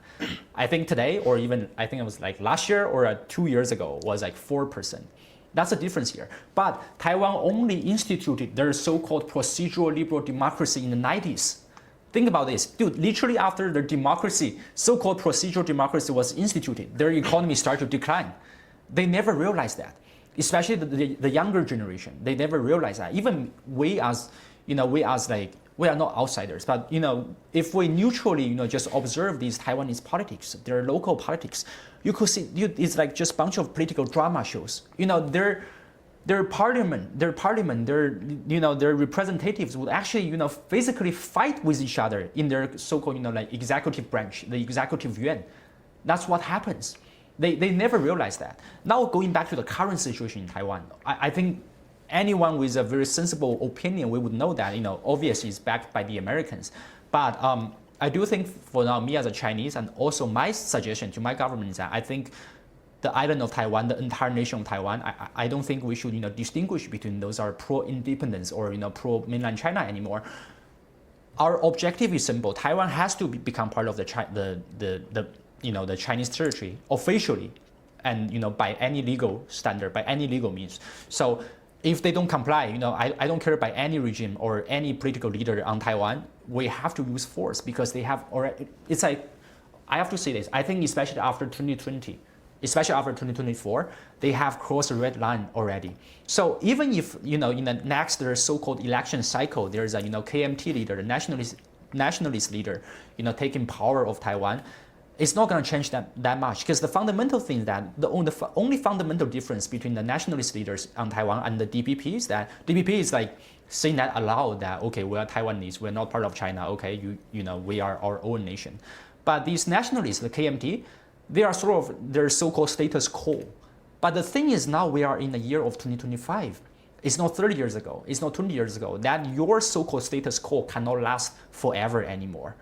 Because God knows, like, for at least 30 years, the mainland Chinese government has given how much preferential trade policies, like the human resource policies and financial policies to these people from Taiwan, whether the entrepreneurs from Taiwan who set up the manufacturing plants in China, or, you know, just like these, like Taiwanese individuals who, you know, like start to work and, you know, live in mainland China. God knows, like, how much preferential policies we have given to them. It's like we literally had, like, it's like a multi-generations of the wealth transfer from our tax revenue base to these people on Taiwan, but they never appreciate that. So they have to realize, you know, Taiwan versus mainland China, they are not the equal, they're not on the equal footing anymore. It's not the same weight of as political entities. There's only one way that you guys have to become part of mainland China. You can either, you know, like voluntarily comply, or we will forcefully make you comply. Because by any measure, make you guys comply is going to be beneficial to China. Because honestly, I'm just saying, you know, there will be sacrifices if there is, you know, military conflict or military clash, I would say. We would call it, you know, the right for rejuvenation or the right for reunification of whole Chinese nation. But the thing is, if you guys want to be that sacrifice, okay, fine, that's your choice. But we give you the options. We literally give you guys like 20 plus years of the peaceful options, but you guys never took it. Nowadays, I think I might have, you know, sort of like counter-mainstream perspectives here. I feel like it's actually good for people like the Lai Ching-te, the William Lai, and people like Xiao Meixin. By the way, that VP Xiao Meixin, she's not even ethnic Chinese, and it's like she's not ethnic Taiwanese. I think her parents were like American and Japanese.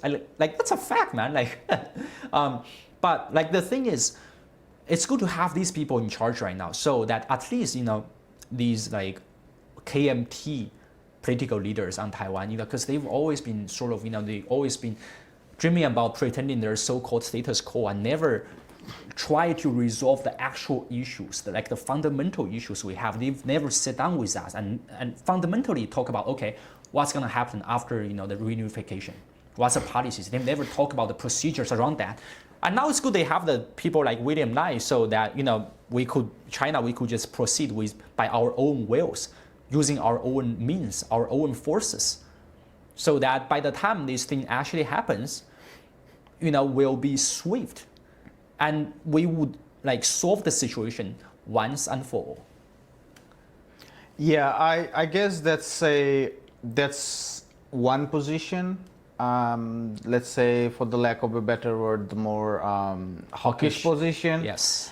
I hope it doesn't come to that. And I think the Chinese official position has been that we are losing we the hope patience, that we hope that it doesn't come to that, but we would not keep on tolerating that. I mean, I'm no one, but if I was to be asked, my suggestion would be that maybe I hope things don't come to that, because I don't see nation states just as a land. I mean, there is definitely a strategic component for the mainland in terms of that island. I mean, it's a huge strategic point on the first island chain. On the first island chain. And so to that extent, there is a nationalist argument to say that why it is important to take that by any means. But at a much deeper level, if we are talking about the nation, if we are talking about effectively people, and once you apply force, you alienate a lot of its people. If your assumption is right that a lot of people don't want to, so there can be two possibilities: that a lot of people actually want to be part of the mainland immediately, in which case it's just the government that is keeping it away, in which case you can say that we'll intervene and then a lot of people would happily join us. But I don't think you are making that point, because you are conceding that a lot of people have begun to see themselves as Taiwanese. I mean, I think a lot of people don't want to confront with the mainland. A lot of people also not necessarily see them as a hardline separatist from the mainland. But it is also true that they have a Taiwanese identity that they have developed. So there can be two cases. Yes. One is that there is a popular shift where they have developed an identity. So then the idea is that a better alternative is to integrate with some sort of special arrangement, like what has happened with Hong Kong, you know, along those lines. I think that's the sort of best possibility I could see. The other is when you apply force, then there are 2 to 3 situations that emerge. The degree of intervention, which I was talking about, which you just mentioned, I think, as you said, I think could be multi-layered. So there can be like 3 things at least that I can see. One is the question about the United States. So there can be like 2 possibilities there. One is the United States doubling down, very directly involved, in which case I think like it is beyond imagination. Maybe they won't because they don't have the capacity, but we don't know. So that's one possibility. The United States very directly throwing its weight there, directly like the 7th Fleet clashing with. It's a catastrophe. I think I will warn everyone against that. It's a global catastrophe. It's not just then a question of Chinese and the Taiwanese. I think we are doomed. But let's say the United States does what it does in Ukraine. It just disposes Taiwan and it just backs off. Then the question is whether Taiwan fights back or whether most people in Taiwan would say, no, we are going with the mainland, we are going with the CCP, you know.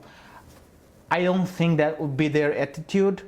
And so then you alienate people. So Taiwan becomes a part of China. I mean, it is part of China officially, but then legally it becomes a direct part of China. But what do you make of the alienation that you create through the force? That's my worry. Okay, I think 2 means here. First of all, is by degree of the military clash or the military intervention. One of the military approach that with the minimal concurrent damage, the minimal collateral damage would be Chinese. We would just like precision strike or target their secessionist leader like William Lai and his entire administration and these like hardcore DPP secessionists using like special forces or precision strikes. I think that's one approach. The other thing it just reminds me about, I've actually discussed this with one of the senior KMT. Can we for a moment stick to that first approach? Because in that first approach, I think is tied the question that we don't know, the answer to which we don't know. What would be the response of people of Taiwan to that kind of assassination attempt, right? Let's assume, and if the PRC wants it, they can do it. I mean, if Israel has been able to do that but the thing is, how would the people respond to that? And then there is, and we've seen this globally. I mean, we have to realize that we are living in an age of nationalism, and even unpopular governments become extremely popular at the face of an intervention which is seen as an outside intervention. The most recent example was Iran. I mean, the Iranian government had a lot of opposition from outside. I'm not saying that they don't have popularity at all, but they do also have a lot of opposition. But the moment Israel intervened and killed 12 of their top scientists and some of their IRGC leaders, and everyone rallied behind the government, which was not necessarily a very popular government. I agree. So the precondition of the first route is that there will be a majority of the forces within the island of Taiwan that they are sort of leaning towards unification with the mainland, or at least not a confrontation with the mainland, while their governments, the TVP government, the hardcore TVP secessionists, they want to hijack the whole narrative. I agree. On that, I agree. Exactly. If they want to hijack the whole island of Taiwan, 23 million plus people, on the journey toward like self-destruction, I think that's where we should military intervene, and that's exactly the rationale for us to intervene. Then, going back to the second route which I was talking about, it's very funny because I did spoke with a very senior KMT leader, a very senior former KMT leader about the issue. I was suggesting a plan that, how about this? Because as you said, the Taiwan issue is not just a Taiwan and mainland China issue, because it has actually been hijacked by the United States and by NATO. So it's like it's one posture or one segment within this like whole global competition, whole global confrontations. So I was telling that KMT former leader, here's what's going to happen. How about this? If the internal forces, if the internal like political factions within Taiwan could withhold their people, could withhold its armed forces, how about the if Americans, if they even proposing about intervening in the Taiwan Strait, how about our Chinese Navy? We will go out, we will venture east to the east of the island of Taiwan, and we will keep that, we will safeguard the whole Taiwan Strait. Then when the American fleet comes, we will actually sink them. We will destroy the US Navy and at least their Pacific fleet. After that, Taiwan, the political entity on Taiwan and Taiwan people and the mainland people, the mainland government, we could sit down peacefully and talk about conditions. What you guys want after this reunification. It could be, one country, two system, or like other forms. But I was saying, neutralize the American threat. After that, we could talk. I agree. I mean, I think that's the line along which it should proceed, and I think we have to be very judicious and careful there, because the mainland shouldn't want the people in Taiwan, shouldn't want to alienate the people in Taiwan. Yes, there will be a minority which should not be agreeable at all, and yes, they can be alienated. But the majority of people should have to be, whose hearts and minds have to be one. If China, it has to be one China in a more meaningful way. If it has to be just a strategic island to counter American hegemony, then of course you don't have to care about the people. But if we are really talking about a nation, the nation as in it is made of people, then at least we have to incorporate the majority of people. And to do that, I think it has to primarily come through, some leadership of the KMT talking to the CPC, and then making some arrangements about like two system, one China, and that would effectively mean that Americans are out of the strait. Americans are out of the strait. Maybe they could do something with Philippines and the Okinawa if they would like, but yeah, they're out of China basically. Yeah, I truly agree with your point. So I think that's the reason why I suggest two approaches to my government. I think the first approach is, I think they have actually already been started, to actively thinking about like what would be the actual reunification plan with Taiwan. What's the like preconditions we will be met, and what's the procedures, and what's the like institutional, political, economic, and frameworks after the reunification, and who will be in charge? Like will they retain the military, and all these concrete issues. I think that's the first approach, or the first route which they should be going. The other route. I don't think the military would be a question. I think once Taiwan. Once these talks begin, I don't think military would be a question. The military would be the PRC military. I think the question would be about the internal governance. And just as in Hong Kong we have elections, we'd have elections in Taiwan. Exactly. Like I'm not even concerned about their military forces, because as I said, I think the first step for there our would government. be one military. Yeah, I agree with that. Of course. I agree with that. The institutional setup has to, the institutional frameworks talks, or their thinking process has to begin today, literally, like right now. I think they've somehow already started, but I think they should like double down on that. While on the other hand, China shall be bold, shall not be shy away from signaling or even sometimes using our military forces, to exert pressure on them. We don't even have to just do those, so-called. You guys have been doing that. Yeah, but honestly, like you want me, more? As you said, I'm a hawkish Chinese. I think we should do more, especially with. Dude, honestly, okay, you call me I'm a spoiled child of my great nation of China, because now, I think we have way more military assets than, this one single island place could, they could get. So we should start to, literally, I'm not gonna say the blockade the Taiwan Strait, but literally draw the red line. I mean, if our line is not red enough for the NATO or for the Americans, we should, like print it even more red to them that, okay, here's our red line. If you want to get into it, okay, let's do it. Let's do the drill. Let's see how much drills you guys can withstand from us, right? And not just drills. If let's say if we draw a hard line that if the U.S. Navy actually, the armed vessels of the U.S. Navy, sails into the Taiwan Straits again, let's say one destroyer, their early bird class, we will use our, three of our frigates or three of our destroyers in the type 055, to literally, we will escort you out of the Taiwan Strait. And that can be peacefully or, using other means.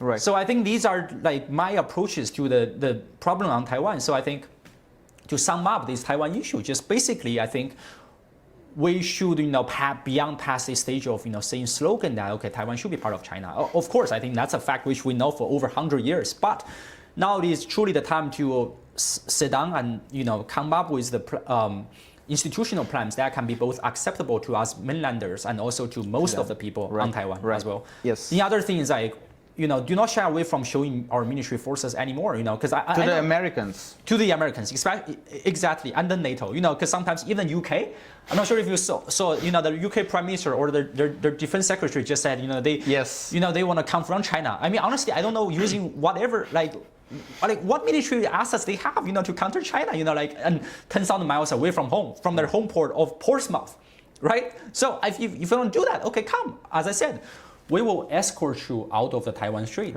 and that can be peaceful or using other means by whatever means necessary, because we draw the red line out there. I mean, be more bold. Right. So I guess just to sum up from my side, what I'm hearing from you is there are three layers to it. One is the US-China dynamics here, and that's a military dynamics in the Strait. And there, I think, yes, we don't want to do like an open war, but we'll have to demonstrate force to raise the stake of their presence in the Strait so that they move out of the Strait, not necessarily from the Pacific immediately, but definitely out of the Strait. While we do that, we have to be careful of not alienating or not allowing that force to fall on the majority of the people, because we are talking about a deeper, meaningful integration rather than just snatching an island for our military defense. And there we'll have to open links to talks, most possibly through KMT. My own sense is that a lot of people are not hardline secessionists, so there are real possibilities there, and I think a deeper, meaningful, peaceful integration, talking about, a whole range of terms, but effectively there are not many. I mean, once you decide to integrate, I mean, we already have a blueprint. That's the Hong Kong blueprint. And I think what most people in Taiwan would care for would be their liberal democracy and things like freedom of religion and stuff. I think that can be retained. I think the Chinese side should be amenable to that. They should not, and I think they have been amenable to that in Hong Kong. I don't see any reason why they would not be amenable to that in the case of Taiwan. You want to practice your religion, go ahead. I mean, in fact, in the case of religion, it is a little bit misleading even now after the reform and opening to say that China is extremely intolerant to religion. That's just a lie. That's just a lie. And quite often than not, the Tibetan case, which was completely different because there's the religious centers had political powers, and so and then whole propaganda about Xinjiang, it kind of provides a misleading picture to Taiwanese, because when I've spoken to Taiwanese, they said that what about the religion we care for? And I said that you can openly practice your religion. And they said that what happened to Tibet? And I said that Tibet was a political case. Issue. It's a political issue because the ecclesiastical power coincided with the political and landed power, and the revolution had to come in terms with that. That has nothing to do with you as an individual. Practicing your religion. And particularly after reform and opening. I mean, one could argue, one could go back and say that during the times of the Great Leap Forward and the Cultural Revolution, there was a closing down of that. But since reform and opening, I mean, I've been to multiple cities in China which has been promoting these Buddhist places as centers of tourism. I mean, no one says that you can practice them. Exactly. I've met multiple taxi drivers in so many cities in Fujian and elsewhere who are Buddhists, and I mean, as Indians, they like to talk about Buddhism, and I asked them, like, do you feel free to practice your religion? And everyone said that I don't have any problem. So I think those should be, I mean, it would be a province, there would be local elections, so the kind of liberal democracy that exists there would be absorbed as kind of within the framework of nation states. Would be local elections, municipal elections, and after that, I don't think there should be much. Yeah, exactly. So today we have had a very comprehensive and long discussion. So I just want to like wrap this up, and then you may have your own conclusion. So I think the bright future lies ahead of us. Like seriously, you are Indian, I'm a Chinese, and I think there are also a bunch of people from other places around the world, the BRICS, in Africa, and in the Middle East, and even some of the like global North nations. Some even people in the United States, I think. But I think we do have the faith that I think the future lies ahead of us will be a bright future. But I think there will be necessary times of chaos, the times of instability, but I think we will shed through that together. Only by uniting together, so we can be stronger. If we could avoid, the truly catastrophic events in the world that turns out to be nations destroying each other, I think that is unnecessary. So if we can stay our own guard and be rational and be reasonable toward each other, and together we truly direct our attention, our energy into like productive ventures, productive forces, instead of just like zero-sum competitions. I think the world will be better, especially in the future. Absolutely. I don't have much to add, and I'm very positive about Chinese role in building a future that would be fairer, that would be less violent, and that would be more participative from people's perspective. One final note where I would end this is that I'm also really happy about the recent turn of events when it comes to India-China relationship. I mean, the Chinese side has been responding very positively. Vice President Wang Yi has recently met with the National Security Advisor. There have been defense ministry level meetings, and now Prime Minister Modi is visiting China after 7 years, and so India-China relationship is coming out of its war. And as we discussed last night, India-China doesn't have a lot of fundamental difference. I mean, there is just what Chinese would call the South Tibet, and Indians call as Arunachal Pradesh. I mean, that's a contested part, but and maybe we don't have to resolve that almost and just immediately. one quick comment on that. That place is so far away from your life and from my life. Maybe not from my life. I am right from there, like my neighboring province. Oh, it's like 1,500 kilos away from my life. You know what I mean? Yes. And this brings me back. It's a nice a roundup to where I began when I said that on the Indian side, sometimes there seems to be this very childish approach that we cannot sit down, talk, have very substantive, meaningful cooperation unless and until we resolve every bit of peace. And that's holding hostage our relationship with Pakistan. There is no, I mean, in terms of cultural similarity, I mean, I come from the northeast, which is actually the easternmost part of India. That is why I'm very close to Arunachal.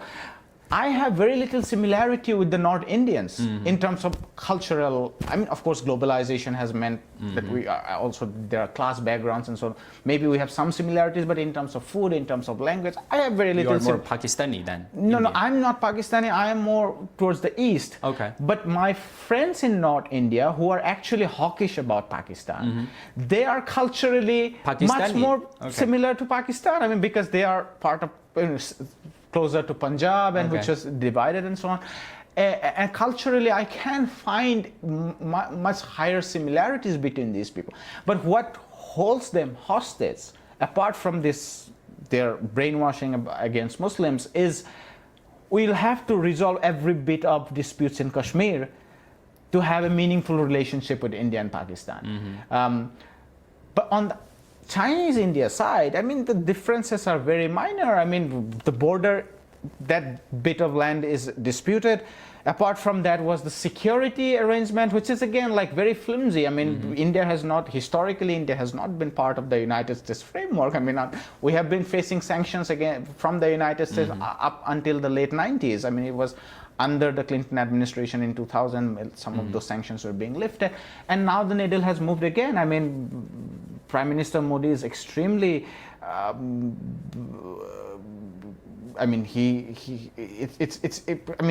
has, I mean, some Bloomberg reports are saying that there was a very vile talks between Trump and Modi has sort of shifted. That is also in the context of why he is visiting China. And so even the security thing has shifted now.